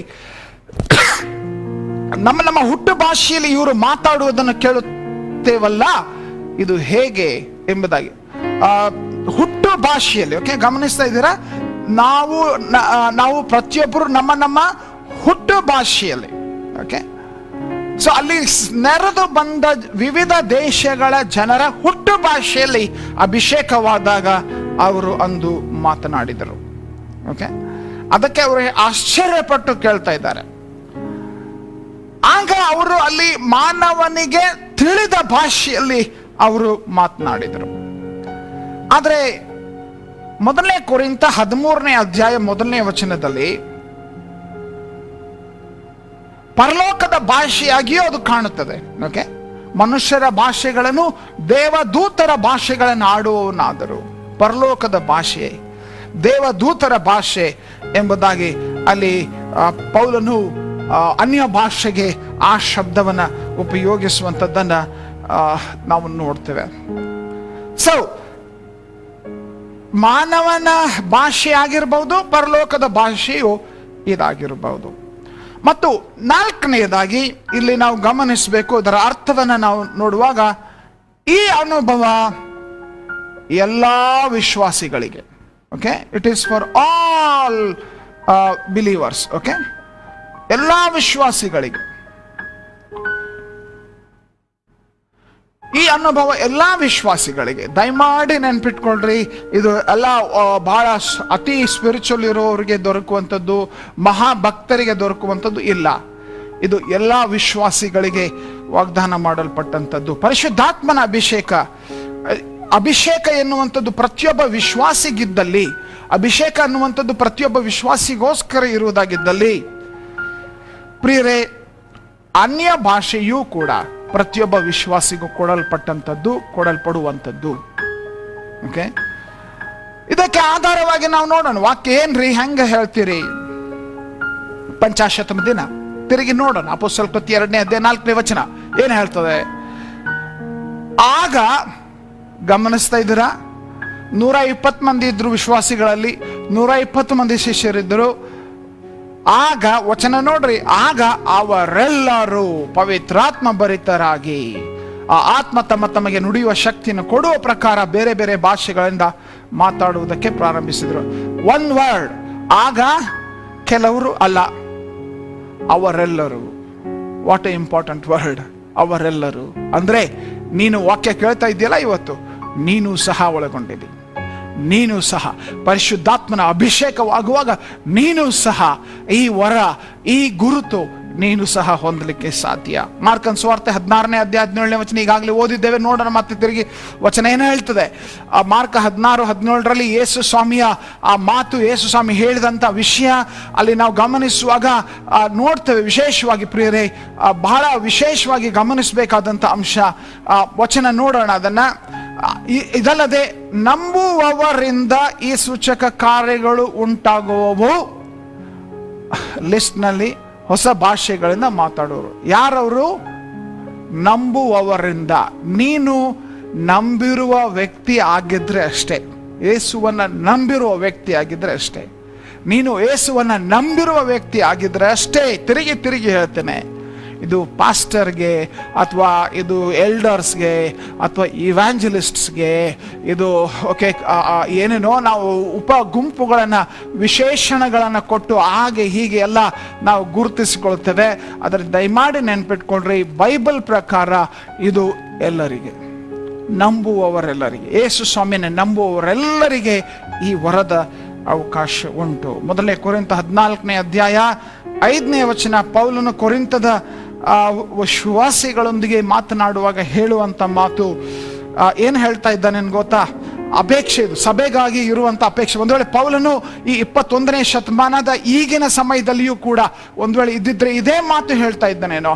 ಓದೋಣ ಅದನ್ನ. ಮೊದಲನೇ ಕೊರಿಂಥ 14ನೇ ಅಧ್ಯಾಯದ 5ನೇ ವಚನ ಬೈಬಲ್ನಲ್ಲಿ ಬರೆದಿರುವಂತ ಮಾತು, ವಚನ ನೋಡೋಣ. ಗಮನಿಸ್ತಾ ಇದ್ದೀರಾ? ನೀವೆಲ್ಲರೂ ವಾಣಿಗಳನ್ನಾಡಬೇಕೆಂದು ನಾನು ಅಪೇಕ್ಷಿಸಿದರು. ಏನ್ ಗೊತ್ತಾ?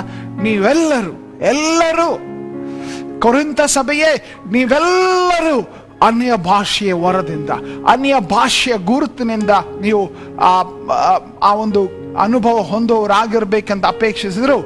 ಅದಕ್ಕಿಂತಲೂ ನೀವು ಪ್ರವಾದಿಸಬೇಕೆಂಬುದೇ ನನ್ನ ಇಷ್ಟ ಎಂಬುದಾಗಿ ಪೌಲನಲ್ಲಿ ಪ್ರಸ್ತಾಪ. ಒಂದು ಶಬ್ದ ನೀವೆಲ್ಲರೂ. ಕೊರಿಂಥ ಸಭೆಯ ಎಲ್ಲರೂ ಅಂತ ಯಾಕೆ ಉಪಯೋಗಿಸಿದ ಶಬ್ದ? ಯಾಕಂದ್ರೆ ಎಲ್ಲರಿಗೂ ಸಾಧ್ಯ. ಕೊರಿಂಥ ಸಭೆಯಲ್ಲಿರುವವರೆಲ್ಲರಿಗೂ ಸಾಧ್ಯ. ಹಾಗೆ ವಿಶ್ವಾಸಿಯಾಗಿ ನೀನು ಈ ವಾಕ್ಯವನ್ನು ಓದ್ತಾ ಇದ್ರೆ, ಈ ಒಂದು ವಾಕ್ಯವನ್ನು ಗಮನಿಸ್ತಾ ಇದ್ರೆ ನಿನಗೂ ಸಹ ಇದು ಸಾಧ್ಯ. ಅಭಿಷೇಕ ಹೊಂದುವಾಗ ನೀನು ಈ ಗುರುತನ್ನ ಹೊಂದಲಿಕ್ಕೆ ಸಾಧ್ಯವಾಗ್ತದೆ. ಓಕೆ, ಸೊ ಈಗ ಈ ಮಹತ್ವದ ವಿಷಯಗಳನ್ನ ತಿಳ್ಕೊಳ್ಳುವಾಗ ಕೆಲವೊಂದು ಅಂಶ ನಾವು ಇಲ್ಲಿ ಪ್ರಶ್ನೆಗಳಾಗಿ ಅರ್ಥದೊಂದಿಗೆ ನಾನು ನೋಡ್ತೇನೆ. ಪರಿಶುದ್ಧಾತ್ಮನ ಅಭಿಷೇಕದ ಗುರುತು ಅನ್ಯ ಭಾಷೆ ಎಂಬುದಾಗಿ ಹೇಳುವಾಗ ಒಂದ್ ವೇಳೆ ನಾವು ಅರ್ಥ ಏನಂತ ನೋಡುವಾಗ ಇದು ಗುರುತು ಎಂಬುದಾಗಿ ಹೇಳುವುದಾಗಿದ್ದಲ್ಲಿ, ಅನ್ಯ ಭಾಷೆ ಅನ್ನುವಂಥದ್ದು ಗುರುತು, ಅಭಿಷೇಕದ ಗುರುತು ಎಂಬುದಾಗಿ ಹೇಳುವುದಾಗಿದ್ದಲ್ಲಿ ಹೇಗೆ ಏನ್ರಿ ಹೆಂಗೆ ಹೇಳ್ತೀರಿ ಅಂತಂದ್ರೆ, ಅಪೊಸ್ತಲ ಕೃತ್ಯ 2ನೇ ಅಧ್ಯಾಯ ನೋಡಿದ್ದೇವೆ. ತಿರುಗಿ ಅಲ್ಲೇ ಬರ್ತೇವೆ. ಯಾಕೆ ಗೊತ್ತಾ? ಅದು ಫಸ್ಟ್ ಘಟನೆ. ಏನು? ಪರಿಶುದ್ಧಾತ್ಮ ಅಭಿಷೇಕ ಅವರಿಗೆ ಆದಾಗ ನೋಡ್ರಿ, 2ನೇ ವಚನ, 3ನೇ ವಚನ, 4ನೇ ವಚನ ನಾವು ಓದುವಾಗ ಅಲ್ಲಿ ಗಮನಿಸ್ತೇವೆ. ಏನಾಯ್ತು? ಮನೆಯಲ್ಲೆಲ್ಲ ತುಂಬಿಕೊಳ್ತು. ನೆಕ್ಸ್ಟ್ ವಚನ, ವಿಂಗಡಿಸಿಕೊಂಡು ಬೆಂಕಿಯ ನಾಲಿಗೆಗಳು ಕಾಣಿಸಿಕೊಂಡು ಒಬ್ಬೊಬ್ಬರ ಮೇಲೆ ಒಂದೊಂದಾಗಿ ಕೂತ್ಕೊಂಡವು. ನೆಕ್ಸ್ಟ್ ವಚನ, 4ನೇ ವಚನ, ಆಗ ಅವರೆಲ್ಲ ಏನ್ ಮಾಡಿದ್ರು? ಪವಿತ್ರಾತ್ಮ ಭರಿತರಾಗಿ ಬೇರೆ ಬೇರೆ ಭಾಷೆಗಳಿಂದ ಮಾತನಾಡಿದ್ರು. ಬಹಳ ಸ್ಪಷ್ಟವಾದ ಗುರುತು. ಫಸ್ಟ್ ಪರಿಶುದ್ಧಾತ್ಮನ ಅಭಿಷೇಕ ಆಗೋದರ ಮೊದಲನೇ ಘಟನೆ, ಆರಂಭಿಕ ಘಟನೆ, ತಕ್ಷಣ ಅಲ್ಲಿ ಆ ಗುರುತು ಕಂಡು ಬರ್ತದೆ. There is an evidence, manifestation of the spirit ತೋರಿ ಬರ್ತಾ ಇದೆ. ಅಭಿಷೇಕವಾಗಿರುವುದನ್ನು ತೋರಿ ಬರ್ತಾ ಇದೆ. 2ನೇ ಘಟನೆ ನೋಡೋಣ. ಅದು ಸಮಾರ್ಯ ಪಟ್ಟಣದಲ್ಲಿ ಫಿಲಿಪ್ಪನು ಸುವಾರ್ತೆ ಸಾರಿದ, ಆದರೆ ಅವನಿಗೆ ಪರಿಶುದ್ಧಾತ್ಮ ಭರಿತತೆಯಲ್ಲಿ ನಡೆಸುವ ವರವಿರಲಿಲ್ಲವೇನೋ. ಅದಕ್ಕೆ ನಾವು 8ನೇ ಅಧ್ಯಾಯ, ಅಪೊಸ್ತಲ ಕೃತ್ಯ 8ನೇ ಅಧ್ಯಾಯ ನೋಡ್ತೇವೆ. 14ನೇ ವಚನದಿಂದ, ಅವರು ಸಮಾರ್ಯದವರು ಏನ್ ಮಾಡಿದ್ರು? ದೇವರ ವಾಕ್ಯವನ್ನ ಸ್ವೀಕರಿಸಿದ ವರ್ತಮಾನ ಯೆರೂಸಲೇಮ್ ಅಪೊಸ್ತಲರು ಕೇಳಿ ಪೇತ್ರ ಯೋಹಾನರನ್ನ ಅವ್ರನ್ನ ಅಲ್ಲಿಗೆ ಕಳಿಸ್ತಾರೆ. ನೆಕ್ಸ್ಟ್ ವಚನ 15ನೇ ವಚನ, ಅವರಲ್ಲಿಗೆ ಬಂದು ಆ ಜನರಿಗೆ ಪವಿತ್ರಾತ್ಮ ವರವು ದೊರೆಯಬೇಕೆಂದು ಅವರಿಗೋಸ್ಕರ ಪ್ರಾರ್ಥನೆ ಮಾಡಿದ್ರು. ನೆಕ್ಸ್ಟ್ ವಚನ, ಯಾಕೆಂದ್ರೆ ಆ ವರವು ಅವರಲ್ಲಿ ಒಬ್ಬನ ಮೇಲಾದ್ರೂ ಇನ್ನೂ ಬಂದಿರಲಿಲ್ಲ. ಅವರು ಕರ್ತನಾದ ಯೇಸುವಿನ ಹೆಸರಿನಲ್ಲಿ ದೀಕ್ಷಾಸ್ನಾನವನ್ನು ಮಾತ್ರ ಮಾಡಿಸಿಕೊಂಡಿದ್ರು. ಅಪೊಸ್ತಲರು ಅವರ ಮೇಲೆ ಕೈಗಳನ್ನಿಡಲು ಅವರು ಪವಿತ್ರಾತ್ಮವರನ್ನು ಹೊಂದಿದ್ರು. ಅಲ್ಲಿ ಆಕ್ಚುಲಿ ನಾವು ಮುಂದೆ ಗುರುತಿಸ್ತೇವೆ, ಅವರು ಪರಿಶುದ್ಧಾತ್ಮ ವರವನ್ನ ಹೊಂದಿದ್ರು, ಆಮೇಲೆ ಅನ್ಯ ಭಾಷೆಯಲ್ಲಿ ಮಾತನಾಡಿದ್ರು ಎಂಬುದಾಗಿ ಕೂಡ ಅದರ ಸಂಕೇತವಾಗಿ ನಾವು ಗುರುತಿಸ್ತೇವೆ. ಮೂರನೆಯ ಘಟನೆ, ಪರಿಶುದ್ಧಾತ್ಮ ಭರಿತತೆ ಅನುಭವ ವಿವರಿಸಲ್ಪಟ್ಟ 3ನೆಯ ಘಟನೆ ಅಪೊಸ್ತಲ ಕೃತ್ಯ 10ನೇ ಅಧ್ಯಾಯದಲ್ಲಿ ನೋಡ್ತೇವೆ. ಕೊರ್ನೇಲ್ಯನ ಮನೆಯಲ್ಲಿ ಪೇತ್ರನು ಪ್ರಸಂಗ ಮಾಡಿದಾಗ, ಪೇತ್ರನು ಇನ್ನೂ ಈ ಮಾತುಗಳನ್ನ ಹೇಳುತ್ತಿರುವಾಗಲೇ 44ನೇ ವಚನ ಹೇಳ್ತದೆ ನೋಡ್ರಿ, ಅವನ ವಾಕ್ಯವನ್ನು ಕೇಳಿದವರೆಲ್ಲರ ಮೇಲೆ ಪವಿತ್ರಾತ್ಮ ವರವು ಇಳಿಯಿತು. ನೆಕ್ಸ್ಟ್ ಏನಾಯ್ತು? 45ನೇ ವಚನ 46, ಅವರು ನಾನಾ ಭಾಷೆಗಳನ್ನಾಡುತ್ತಾ ದೇವರನ್ನ ಕೊಂಡಾಡುತ್ತಾ ಇದ್ರು. 3ನೇ ಘಟನೆಯಲ್ಲಿ ಪರಿಶುದ್ಧಾತ್ಮ ವರ ಅವ್ರ ಮೇಲೆ ಇಳಿತು, ಅಭಿಷೇಕವಾಯಿತು. ಫಸ್ಟ್ ಟೈಮ್ ಅಭಿಷೇಕ ಆಗುವಾಗ ಎಲ್ಲ ಅವರು ಅನ್ಯ ಭಾಷೆಯಲ್ಲಿ ಮಾತನಾಡುವಂಥದ್ದನ್ನು ನೋಡ್ತೇವೆ. ಎಫೆಸ ಪಟ್ಟಣದಲ್ಲಿಯೂ ಹಾಗೆ ಆಯ್ತ್ರಿ. ಓಕೆ, ಅಪೊಸ್ತಲ ಕೃತ್ಯ 19ನೇ ಅಧ್ಯಾಯ 2ನೇ ವಚನ ನೋಡ್ರಿ, ಪೌಲನು ಬಂದಲ್ಲಿ ಕೇಳುವಂತ ಪ್ರಶ್ನೆ, ನೀವು ನಂಬಿದಾಗ ಪವಿತ್ರಾತ್ಮ ವರವನ್ನು ಹೊಂದಿದ್ರು ಎಂದು ಅವರನ್ನ ಕೇಳಲು ಅವರು ಅವನಿಗೆ ಇಲ್ಲ, ಪವಿತ್ರಾತ್ಮ ವರವು ಉಂಟೆಂಬುದನ್ನೇ ನಾವು ಕೇಳಿಲ್ಲ ಅಂತ ಅವ್ರು ಹೇಳುವಂಥದ್ದನ್ನು ನೋಡ್ತೇವೆ. ಆದ್ರೆ 6ನೇ ವಚನ 7ನೇ ವಚನ ನೋಡ್ರಿ, ಪೌಲನು ಅವರ ಮೇಲೆ ಕೈಗಳನ್ನಿಡಲು ಪವಿತ್ರಾತ್ಮ ವರವು ಅವರ ಮೇಲೆ ಬಂತು, ಅವರು ನಾನಾ ಭಾಷೆಗಳನ್ನಾಡಿದ್ರು, ಪ್ರವಾದಿಸಿದರು. ಸೊ ಅಂದರೇನು ಅರ್ಥ? ಅನ್ಯ ಭಾಷೆ ಅದು ಗುರುತು, ನೀನು ಅಭಿಷೇಕ ಹೊಂದಿರುವುದರ ತುಂಬಿಸಲ್ಪಟ್ಟಿರುವುದರ ಗುರುತು. ಸೊ ತಿರುಗಿ ಹೇಳ್ತೇನೆ, ನೀವಿನ್ನೂ ನನ್ನ ಡಿನಾಮಿನೇಷನ್, ನನ್ನ ಮಿನಿಸ್ಟ್ರಿ ಅದರಲ್ಲೆಲ್ಲ ಹೀಗೆಲ್ಲ ಇಲ್ಲ, ಹಾಗೆ ಹೀಗೆ ಯೋಚಿಸ್ತಾ ಇದ್ರೆ ಜಾಗ್ರತೆ. ಬೈಬಲ್ ಅನುಸರಿಸ್ತಾ ಇದ್ದೀರೋ, ಬೈಬಲ್ನಲ್ಲಿ ಯೇಸು ಸ್ವಾಮಿ ಹೇಳಿದ್ದನ್ನು ಅನುಸರಿಸ್ತಾ ಇದ್ದೀರೋ ಅಥವಾ ಸಂಪ್ರದಾಯವನ್ನು ಅನುಸರಿಸ್ತಾ ಇದ್ದೀರೋ? ಜಾಗ್ರತೆ. ಈ ದಿನಗಳಲ್ಲಿ ಕೊನೆಯ ದಿವಸಗಳಲ್ಲಿ ನನ್ನ ಆತ್ಮವನ್ನು ಸುರಿಸುವೆನೆಂಬುದಾಗಿ ಹೇಳಿದಂಥ ಆ ಯೇಸು ಸ್ವಾಮಿಯ ವಾಗ್ದಾನ, ದೇವರ ವಾಗ್ದಾನ ಯಾಕೆ ಸುರಿಸುವುದಕ್ಕೆ ವಾಗ್ದಾನ ಮಾಡಿದನು ಗೊತ್ತಾ? ಅದರ ಅವಶ್ಯಕತೆ ಇತ್ತು. ಯಾಕೆ? ಸ್ವಶಕ್ತಿ ಸ್ವಸಾಮರ್ಥ್ಯದಿಂದ ನೀನು ಆತ್ಮಿಕ ಜೀವಿತವನ್ನು ಜೀವಿಸ್ತಾ ಇದ್ದ. ಪರಲೋಕದ ಜೀವಿತ ಭೂಲೋಕದಲ್ಲಿ ಜೀವಿಸಬೇಕಾದ್ರೆ ಪರಲೋಕದ ಬಲ ಬೇಕು, ಅದನ್ನು ದೇವರು ಕೊಡ್ತಾನೆ, ಅದನ್ನು ಹೊಂದಿಕೊಂಡು ಜೀವಿಸು. ಸೊ ಈ ಸಮಯ ನಾವು ಈ ವಿಷಯ ಮುಗಿಸಿದೆವು. ಈಗ 2ನೇ ವಿಷಯ ಹೋಗೋಣ. ಆಶೀರ್ವಾದ ಏನು? ಪರಿಶುದ್ಧಾತ್ಮ ಭರಿತ ಜೀವಿತದ ಆಶೀರ್ವಾದವೇನು? ಈ ಆಶೀರ್ವಾದದ ವಿಷಯದಲ್ಲಿ ಮಾತಾಡುವಾಗ 2 ಹಂತಗಳಾಗಿ ನಾವು ನೋಡ್ಲಿಕ್ಕಿದ್ದೇವೆ. ಮೊದಲನೇದಾಗಿ ಪರಿಶುದ್ಧಾತ್ಮ ಭರಿತರಾಗಿ ನಾವು ವೈಯಕ್ತಿಕವಾಗಿ ಮಾತಾಡುವುದರಲ್ಲ ಆಶೀರ್ವಾದ. ಓಕೆ, ಫಸ್ಟ್ ನಾವು ನೋಡೋದು ವೈಯಕ್ತಿಕ ಆಶೀರ್ವಾದ. ವೈಯಕ್ತಿಕವಾಗಿ ನಾವು ಮಾತನಾಡಬೇಕು, ಏಕಾಂತವಾಗಿ ನಾವು ಮಾತನಾಡಬೇಕು. ನಮ್ಮ ಕ್ವಯಟ್ ಟೈಮ್ನಲ್ಲಿ ನಾವು ಬಹಳ ಹೊತ್ತು ಸಮಯ ಸಿಕ್ಕಾಗೆಲ್ಲ ನಾವು ಅನ್ಯ ಭಾಷೆಯಲ್ಲಿ ಮಾತನಾಡುವಂಥವ್ರಾಗಿರಬೇಕು. ಅದರ ಆಶೀರ್ವಾದ ಏನೆಂಬುದಾಗಿ ನಾವು ಮೊದಲನೇದಾಗಿ ತಿಳ್ಕೊಳ್ಳೋಣ. ಓಕೆ, ಬಹಳ ಬಹಳ ಇಂಪಾರ್ಟೆಂಟ್ ಇದು. 2 ಕಾರ್ಯ, ವೈಯಕ್ತಿಕನೂ ಇದೆ ಮತ್ತು ಬಹಿರಂಗವಾಗಿ ಸಾರ್ವಜನಿಕವಾಗಿಯೂ ಇದೆ. ಮೊದಲನೇದಾಗಿ ವೈಯಕ್ತಿಕ ಅಂತ ಹೇಳುವಾಗ, ವೈಯಕ್ತಿಕವಾಗಿ ನಾವು ಅನ್ಯ ಭಾಷೆಯಲ್ಲಿ ಮಾತನಾಡಲು ಸಮಯ ಕೊಡುವಾಗ 6 ಆಶೀರ್ವಾದಗಳಿದೆ. ಓಕೆ, 6 ಆಶೀರ್ವಾದಗಳಿದೆ. ಓಕೆ, 1 ಅಲ್ಲ 2 ಅಲ್ಲ 3 ಅಲ್ಲ, ನಾವು ವಾಕ್ಯದಲ್ಲಿ ಗಮನಿಸ್ತಿರುವಂತೆ 6 ಬೆನಿಫಿಟ್ಸ್, 6 ಆಶೀರ್ವಾದಗಳು. ಯಾಕೆ ಕಳ್ಕೊಳ್ತೀರಿ? ಓಕೆ, ಈ ಆಶೀರ್ವಾದಗಳಿದೆ, ನೋಡೋಣ ಒಂದೊಂದಾಗಿ. ಓಕೆ, ಮೊದಲನೇದಾಗಿ ಈ ಆಶೀರ್ವಾದ ಏನಪ್ಪಾ ಅಂತಂದ್ರೆ ಆತ್ಮೀಕ ಅಭಿವೃದ್ಧಿ. ಓಕೆ, ಆತ್ಮೀಕ ಅಭಿವೃದ್ಧಿ ಏನ್ ಆಧಾರ? ಹೇಗೆ ಅಭಿವೃದ್ಧಿ ಆಗ್ತೇವೆ? ನೀನು ಅನ್ಯ ಭಾಷೆಗಳಲ್ಲಿ ಮಾತನಾಡುವುದರಿಂದ ಬಲ ಹೊಂದುತ್ತಾ ಅನ್ಯ ಭಾಷೆಗಳಲ್ಲಿ ಮಾತನಾಡೋದ್ರಿಂದ ಅಭಿವೃದ್ಧಿ ಆಗುತ್ತೆ ಎಂಬುದಕ್ಕೆ 1 ಕೊರಿಂಥ 14ನೇ ಅಧ್ಯಾಯ 4ನೇ ವಚನ ನೋಡ್ರಿ.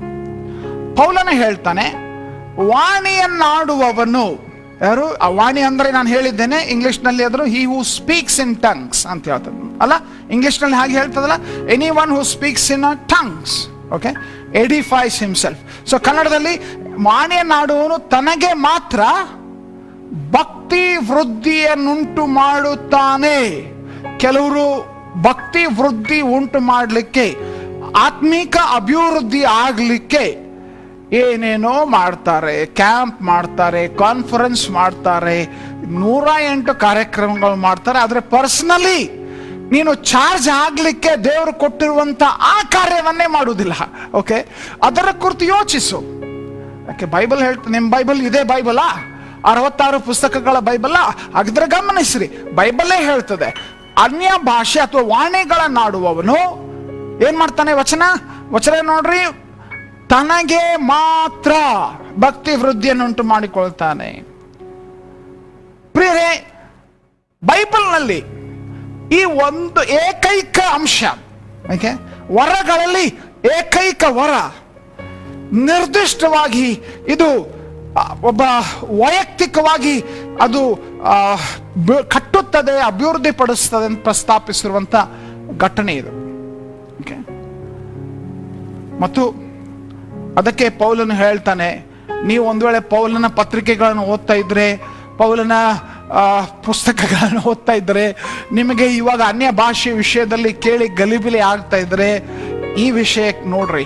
ಮೊದಲೇ ಕೊರಿಂಥ 14ನೇ ಅಧ್ಯಾಯ 18ನೇ ವಚನ, ಪೌಲನ ಮಾತು, ನಾನು ನಿಮ್ಮೆಲ್ಲರಿಗಿಂತಲೂ ಹೆಚ್ಚಾಗಿ ವಾಣಿಗಳನ್ನಾಡುತ್ತೇನೆಂದು ದೇವರನ್ನು ಕೊಂಡಾಡುತ್ತೇನೆ. ಕೊರಿಂಥ ಸಭೆಯವ್ರಿಗೆ ಹೇಳ್ತಾ ಇದ್ದಾನೆ, ಕೊರಿಂಥ ಸಭೆಯವರೇ, ಇಂಗ್ಲೀಷ್ನಲ್ಲಿ ನೋಡ್ರಿ ಅದನ್ನು ಮತ್ತೆ ನೀವು ವಾಣಿಗಳು ಬೇರೆ ಅಂತ ಹಂಗೆಲ್ಲ ಅಂತಿದ್ರೆ, ಇಂಗ್ಲೀಷ್ನಲ್ಲಿ ಹೇಳ್ತಿದ್ರೆ, I thank the God that I speak in tongues more than all of you.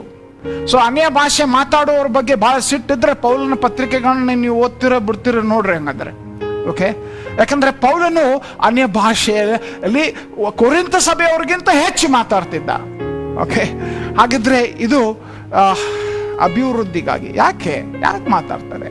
ನಾನು ಪರಿಶುದ್ಧನು, ನಾನು ಸ್ಪಿರಿಚುವಲ್ ಅಂತ ತೋರ್ಸಕ್ಕಲ್ಲಪ್ಪ. ನಿನ್ನ ಜೀವಿತದಲ್ಲಿ ಅದು ವೈಯಕ್ತಿಕವಾಗಿ ಭಕ್ತಿ ವೃದ್ಧಿಯನ್ನು ಉಂಟು ಮಾಡ್ತದೆ. ಅದಕ್ಕೆ ದೇವರು ಕೊಟ್ಟಿದೆ. ಎರಡನೆಯದಾಗಿ, ಪರಿಶುದ್ಧಾತ್ಮ ಭರಿತರಾಗಿ ನಾವು ಅನ್ಯ ಭಾಷೆಯಲ್ಲಿ ಮಾತನಾಡುವಾಗ ನಾವು ನಿರಂತರವಾಗಿ ದೇವರ ಸಾನ್ನಿಧ್ಯದ ಅರಿವು ಹೊಂದುತ್ತೇವೆ. ಯಾಕೆ? ದೇವರ ಸಾನ್ನಿಧ್ಯದ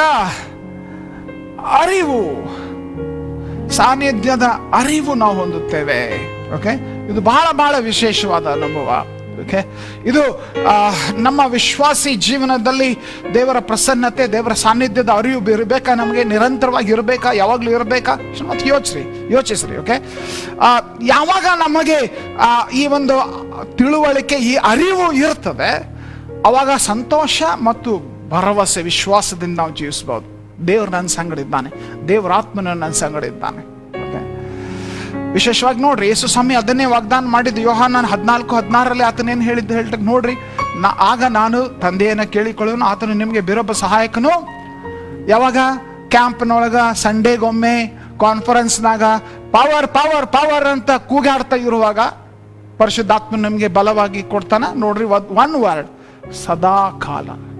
ಅನ್ಯ ಭಾಷೆಯೊಂದಿಗೆ ನೀನು ಮಾತನಾಡುತ್ತಾ ಇರುವಾಗ ಈ ಅರಿವು, ಈ ಖಚಿತತೆ ನಿನಗಾಗ್ತದೆ. ಏನಂದ್ರೆ, ಸದಾ ಕಾಲ ಇರುವ ಪರಿಶುದ್ಧಾತ್ಮನು, ದೇವರ ಸಾನ್ನಿಧ್ಯ ನನ್ನ ಜೊತೆ ಇದೆ. ಸೊ ಬಹಳ ವಿಶೇಷವಾದ ವಿಷಯ. ಸೊ ಪ್ರತಿಯೊಬ್ಬ ನಿಜ ವಿಶ್ವಾಸಿಯ ಸಂಗಡ ಪರಿಶುದ್ಧಾತ್ಮನ ಸಾನ್ನಿಧ್ಯ ಅದು ನೆಲೆಯಾಗಿರುತ್ತದೆ.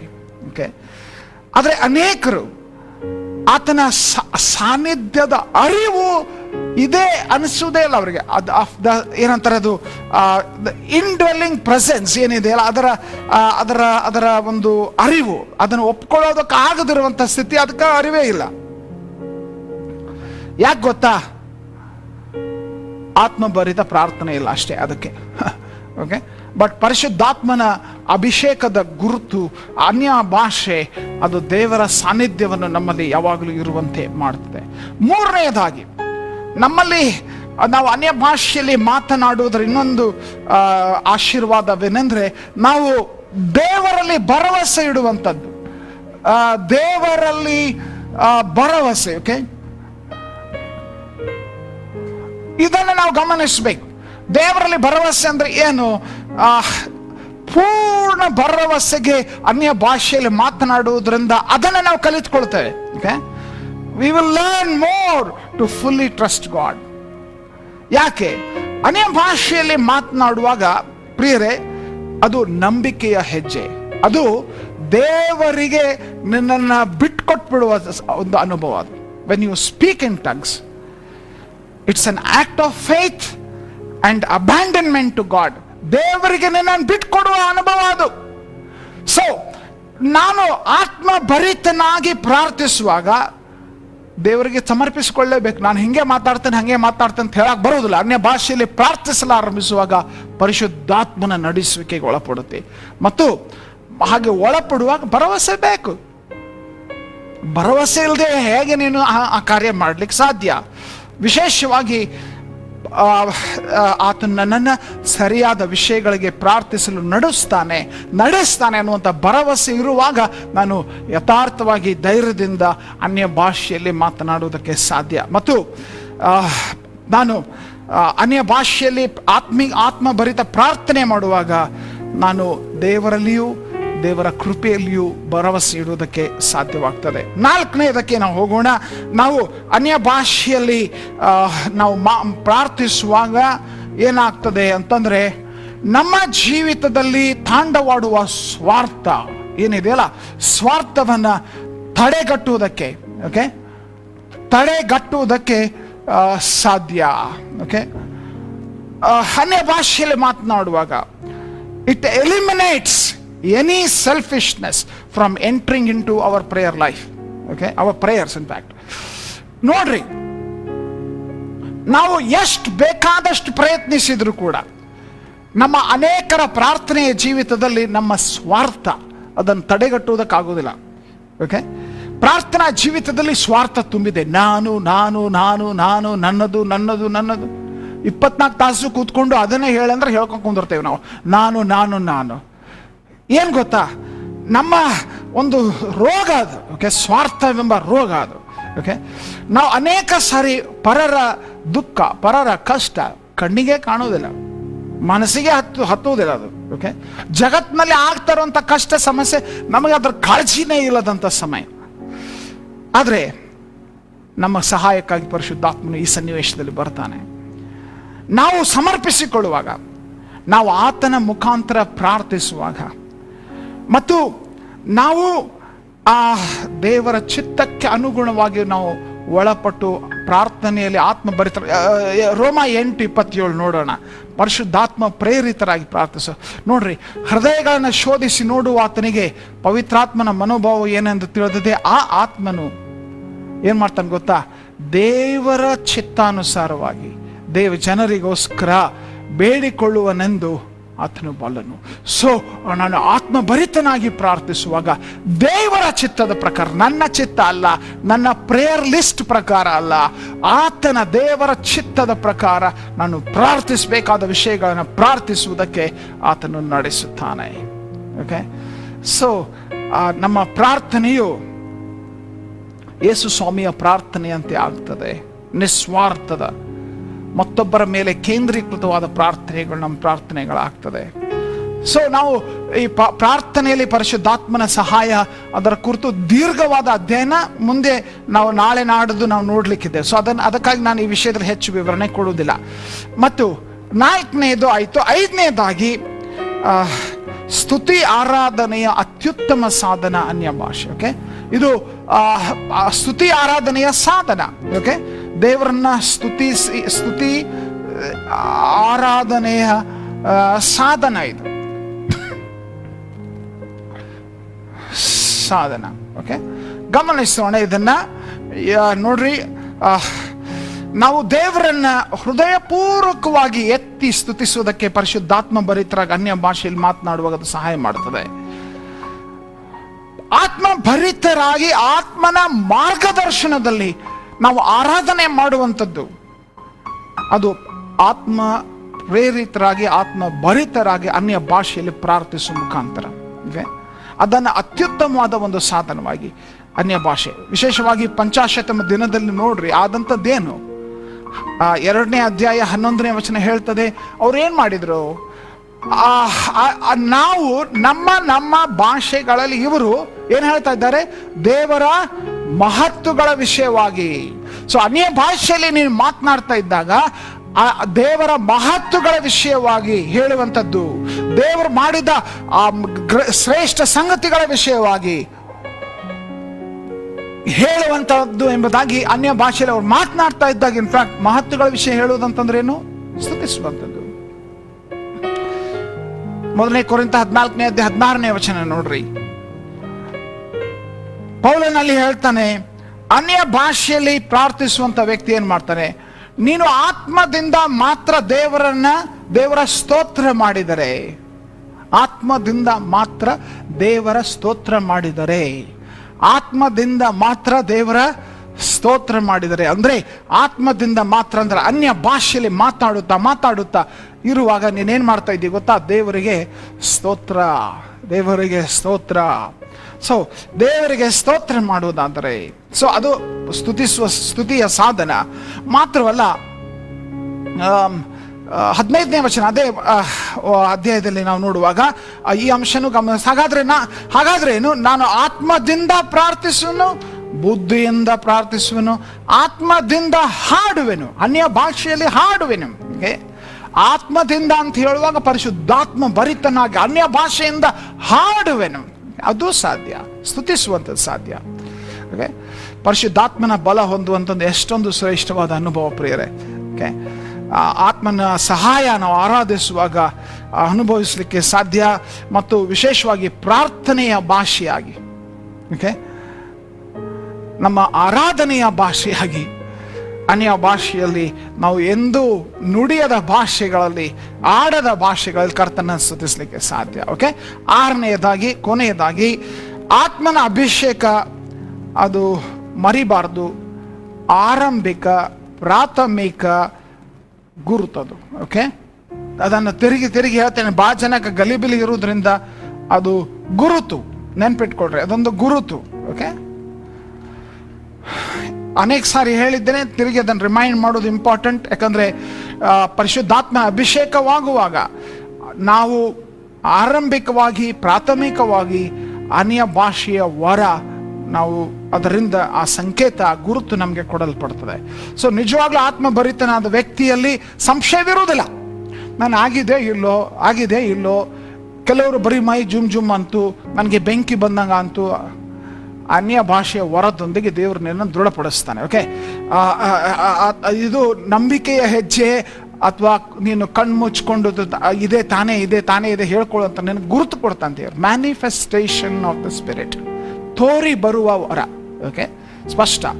ಸೊ ಅವನಿಗೆ ಗೊತ್ತಾಗ್ತದೆ, ನಾನು ಈ ಪ್ರಾರ್ಥನೆಯ ಭಾಷೆಯ ಗುರುತಿನೊಂದಿಗೆ, ಆತ್ಮಭರಿತನಾಗಿರುವುದರ ಈ ಗುರುತಿನೊಂದಿಗೆ ನಾನು ಮಾತನಾಡ್ತಾ ಇದ್ದೇನೆ ಎಂಬುದಾಗಿ. ಸೊ ವೈಯಕ್ತಿಕ ಆಶೀರ್ವಾದ, ಆತ್ಮಿಕ ಅಭಿವೃದ್ಧಿ, ದೇವರ ಸಾನ್ನಿಧ್ಯದ ಅರಿವು, ದೇವರಲ್ಲಿ ಭರವಸೆ, ಸ್ವಾರ್ಥವನ್ನು ತಡೆಗಟ್ಟುತ್ತದೆ, ಸ್ತುತಿ ಆರಾಧನೆಯ ಸಾಧನ, ಇದು ನೀನು ಅಭಿಷೇಕವಾಗಿರುವುದರ ಗುರುತದು. ಓಕೆ, ಈಗ ನಾವು ಕೊನೆಯದಾಗಿ ಸಂಕ್ಷಿಪ್ತವಾಗಿ ನಾವು ಬಹಿರಂಗವಾಗಿ ಸಭೆಯಲ್ಲಿ ನಾವು ಗಟ್ಟಿಯಾಗಿ ಮಾತನಾಡುವುದರ ಆಶೀರ್ವಾದ ಏನು, ಬೈಬಲ್ ಹೇಳ್ತದ? ಹೌದು, ಹೇಳ್ತದ್ರಿ. ಓಕೆ, ಎರಡನೇದಾಗಿ ಕೊನೆಯದಾಗಿ ನಾವು ನೋಡ್ತೇವೆ, ಅನ್ಯ ಭಾಷೆಯನ್ನ ನಾವು ಬಹಿರಂಗವಾಗಿ ಮಾತನಾಡುವುದರ ಆಶೀರ್ವಾದ.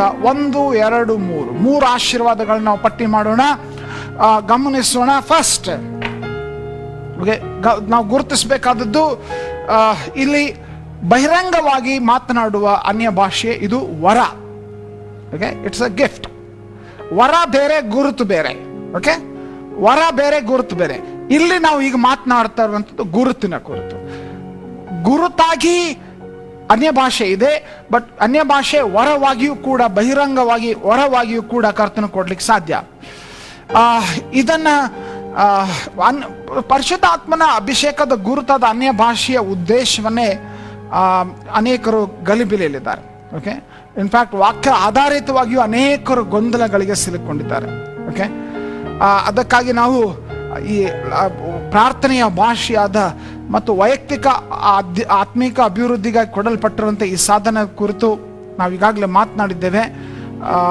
ಅದು ಅಭಿಷೇಕದ ಗುರುತು ಎಂಬುದಾಗಿ, ಅದು ಈಗ ನಾವು ಅದನ್ನು ಬಹಿರಂಗವಾಗಿ ಉಪಯೋಗಿಸುವುದರ ಆಶೀರ್ವಾದ ಏನೆಂಬುದಾಗಿ ನಾವು ನೋಡ್ಲಿಕ್ಕೆ ಹೋಗೋಣ. ಇದು ವೈಯಕ್ತಿಕ ಪ್ರಾರ್ಥನೆಯ ಭಾಷೆಯಲ್ಲ, ಸಭೆಯೊಳಗಿರುವಾಗ ಗಟ್ಟಿಯಾಗಿ ದೇವರಾತ್ಮನು ಸ್ಪಷ್ಟವಾಗಿ ಒಬ್ಬರ ಮುಖಾಂತರ ಅನ್ಯ ಭಾಷೆಯೊಂದಿಗೆ ಮಾತನಾಡಲು ಆರಂಭಿಸ್ತಾನೆ. ಆ ವರದ ಕುರಿತು ನಾವು ಕೆಲವು ವಿಷಯ ತಿಳ್ಕೊಳ್ಳೋಣ. 1 ಕೊರಿಂಥ 14ನೇ ಅಧ್ಯಾಯದಲ್ಲಿ ಪೌಲನು ಈ ವಿಷಯದ ಕುರಿತು ಸ್ಪಷ್ಟವಾದ ಅಂಶಗಳನ್ನು ತಿಳಿಸ್ತಾನೆ. ಓಕೆ, ಕ್ಲಿಯರ್ ಇನ್ಸ್ಟ್ರಕ್ಷನ್ಸ್ ಆಗಿವೆ. ಓಕೆ, ನಾವು ನೋಡ್ಲಿಕ್ಕೆ ಹೋಗೋಣ. ಆದರೆ ಈ ವಿಷಯಕ್ಕೆ ಹೋಗೋದಕ್ಕಿಂತ ಮೊದಲು ನಾವು ಈ ಒಂದು ಅಂಶ ನಾವು ಗುರುತಿಸಬೇಕು. ಈ ವರ ಉಪಯೋಗಿಸಲ್ಪಡುವಾಗ ಅದನ್ನ ಅರ್ಥ ಹೇಳುವಂಥವ್ರು ಬೇಕು. Okay, interpretation of the tongues ಅದು ಆಗಬೇಕು.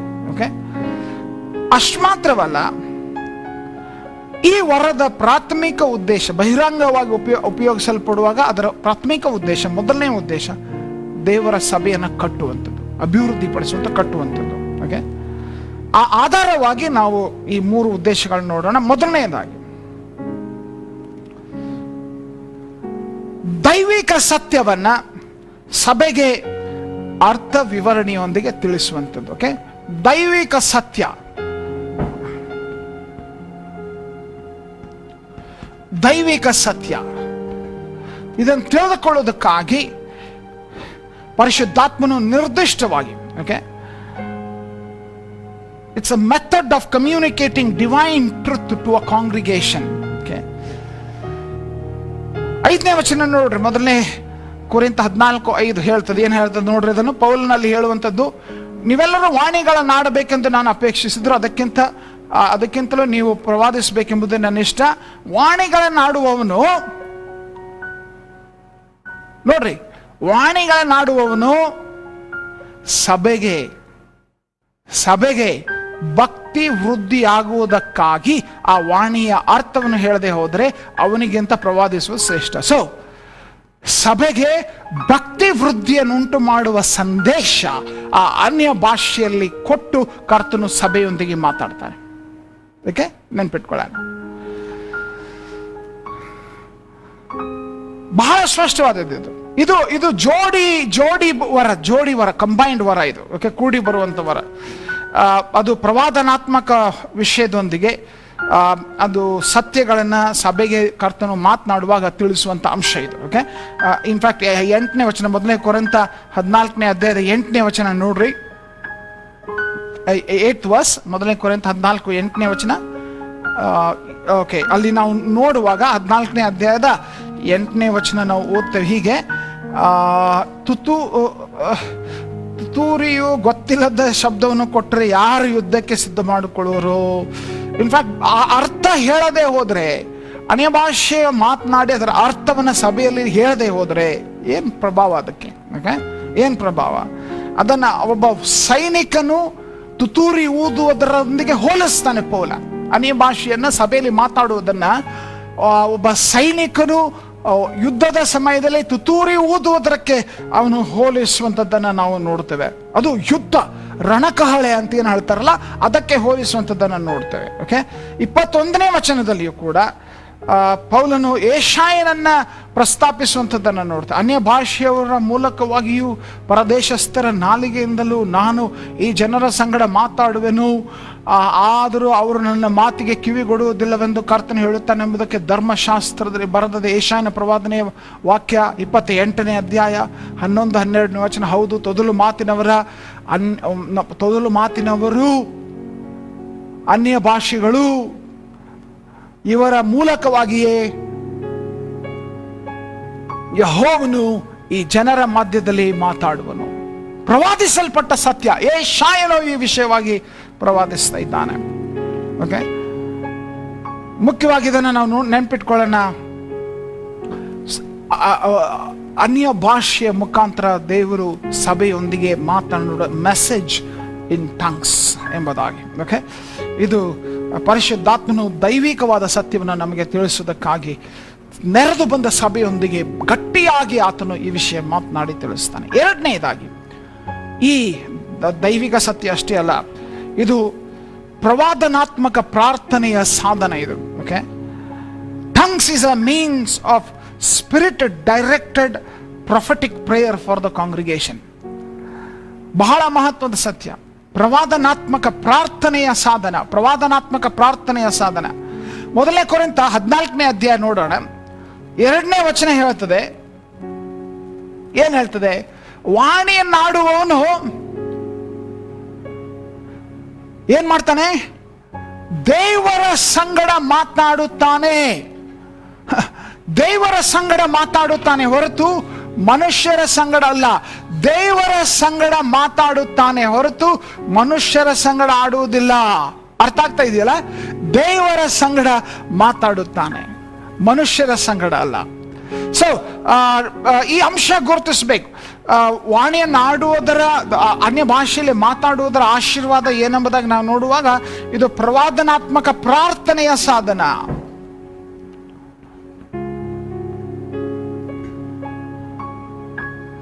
ಪ್ರವಾದನಾತ್ಮಕ ಪ್ರಾರ್ಥನೆಯ ಸಾಧನ. It's a prophetic prayer tool. Okay? He does not speak to men but to God. 2ನೇ ವಚನ. ಮತ್ತು 5ನೇ ವಚನ ಹೋಗುವಾಗ ಅದೇ ಅಧ್ಯಾಯದಲ್ಲಿ ನೀವೆಲ್ಲರೂ ವಾಣಿಗಳನ್ನ ಆಡಬೇಕೆಂದು ನಾನು ಅಪೇಕ್ಷಿಸಿದರೆ ಅದಕ್ಕಿಂತಲೂ ನೀವು ಪ್ರವಾದಿಸಬೇಕೆಂಬುದೇ ನನ್ನ ಇಷ್ಟ. ವಾಣಿಗಳನ್ನ ಆಡುವವನು ಸಭೆಗೆ ಭಕ್ತಿ ವೃದ್ಧಿಯಕ್ಕಾಗಿ ಆ ವಾಣಿಯನ್ನು ಅರ್ಥವನ್ನು ಹೇಳದೆ ಹೋದರೆ ಅವನಿಗಿಂತ ಪ್ರವಾದಿಸುವಂಥದ್ದು ಶ್ರೇಷ್ಠ ಎಂಬುದಾಗಿ. ಆತನು ಅಲ್ಲಿ ಸಭೆಗೆ ಭಕ್ತಿ ವೃದ್ಧಿ, ಆ ಶಬ್ದ ಗಮನಿಸಿದ್ರ, ವಾಣಿಗಳನ್ನ ಆಡುವವನು ಸಭೆಗೆ ಭಕ್ತಿ ವೃದ್ಧಿಯನ್ನು ಉಂಟು ಮಾಡುವವನಾಗಿ. ಓಕೆ, ಸಭೆಗೆ ಭಕ್ತಿ ವೃದ್ಧಿ ಉಂಟು ಮಾಡುವುದಕ್ಕಾಗಿ, ಬಹಳ ಇಂಪಾರ್ಟೆಂಟ್ ವರ್ಡ್. ಆದರೆ ಅನೇಕ ಸಾರಿ ಸಭೆಗಳಲ್ಲಿ ಇಂದು ಅನ್ಯ ಭಾಷೆಯ ಸಂದೇಶ, ದೇವರ ಸಂದೇಶದ ಕುರಿತು ನಾವು ನೋಡುವಾಗ ಈ ವರ ಸಭೆಗಳಲ್ಲಿ ಉಪಯೋಗಿಸಲ್ಪಡ್ತಾ ಇಲ್ಲ.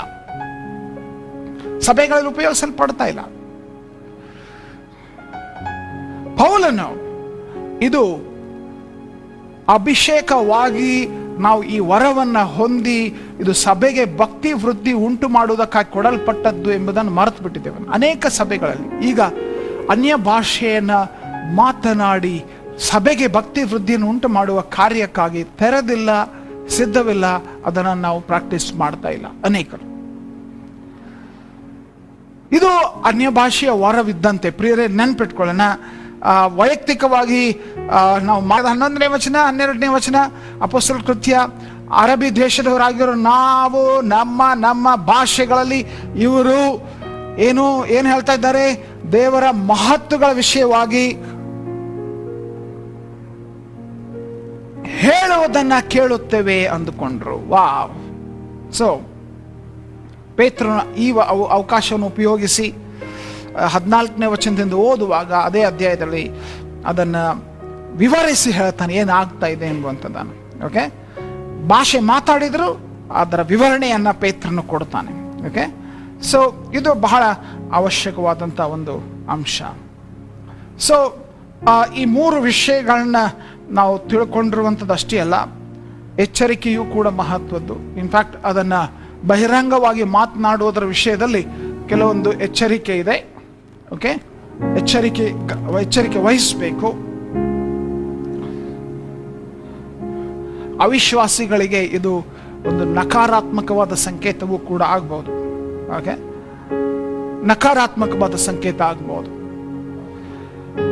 ನೋಡ್ರಿ, ಸರಿಯಾಗಿ ದೇವರ ವಾಕ್ಯದ ಮಾರ್ಗದರ್ಶನದ ಪ್ರಕಾರ ಈ ವರವನ್ನು ಉಪಯೋಗಿಸಲಿಲ್ಲ ಅಂದ್ರೆ ಒಬ್ಬ ಅವಿಶ್ವಾಸಿ, ಈ ಎಸ್ಪೆಷಲಿ 1 ಕೊರಿಂಥ 14ನೇ ಅಧ್ಯಾಯದಲ್ಲಿ 23ನೇ ವಚನ ನಾವು ನೋಡುವಾಗ ಅಲ್ಲಿ ಈ ಅಂಶ ಪೌಲನ ಎಚ್ಚರಿಸ್ತಾನೆ. ಏನು ಇವ್ರಿಗೇನು ಹುಚ್ಚಿಡ್ದಿದೆಯಾ ಅಂತ ಅನ್ಲಿಕ್ಕೆ ಸಾಧ್ಯ. ನೋಡ್ರಿ, ಹೀಗಿರುವಲ್ಲಿ ಸಭೆಯಲ್ಲಿ ಒಂದೇ ಸ್ಥಳದಲ್ಲಿ ಕೂಡಿ ಬಂದಾಗ ಎಲ್ಲರೂ ವಾಣಿಗಳನ್ನಾಡಿದರೆ ಈ ವರವನ್ನ ಹೊಂದದಿರುವ ಸಭೆಯವರು ಅಥವಾ ಕ್ರಿಸ್ತ ನಂಬಿಕೆ ಇಲ್ಲದವರು ಒಳಗೆ ಬಂದು ನೋಡಿ ನಿಮಗೆ ಹುಚ್ಚು ಹಿಡಿದದೆ ಎಂದು ಹೇಳುವುದಿಲ್ಲವೋ? ಓಕೆ, ಯಾಕೆ? ದೇವರ ವಾಕ್ಯದ ಆದೇಶದ ಪ್ರಕಾರ ಯಾವ ರೀತಿಯಾಗಿ ಅನ್ಯ ಭಾಷೆಯಲ್ಲಿ ಆ ವರವನ್ನು ಉಪಯೋಗಿಸಿ ಮಾತಾಡ್ತಾ ಇಲ್ಲ, ಅದಕ್ಕಾಗಿ. ಓಕೆ, ಸೊ ಈ ವಿಷಯವಾಗಿ ನಾವು ಜಾಗ್ರತೆಯಿಂದ ಇರಬೇಕು. ಸೊ ಪ್ರಿಯರೇ, ದೇವರ ವಾಕ್ಯದ ಕ್ರಮ ಅನುಸರಿಸಿ ನಾವು ಈ ಕಾರ್ಯವನ್ನು ಮಾಡುವಂಥವರಾಗಿರೋಣ. ಸೊ ಈ ದಿವಸ ನಾನು ಅನ್ನಿಸ್ತೇನೆ ಈ ಅಧ್ಯಯನ ನಿಮ್ಮಲ್ಲಿ ಅನೇಕರಿಗೆ ಉಪಯುಕ್ತವಾಗಿತ್ತು. ನೀವು ನಮ್ಮೊಂದಿಗೆ ಭಾಗವಹಿಸಿದ್ದಕ್ಕಾಗಿ ನಿಮಗೆ ಧನ್ಯವಾದಗಳು. ಆಶೀರ್ವದಿಸಲಿ. God bless you.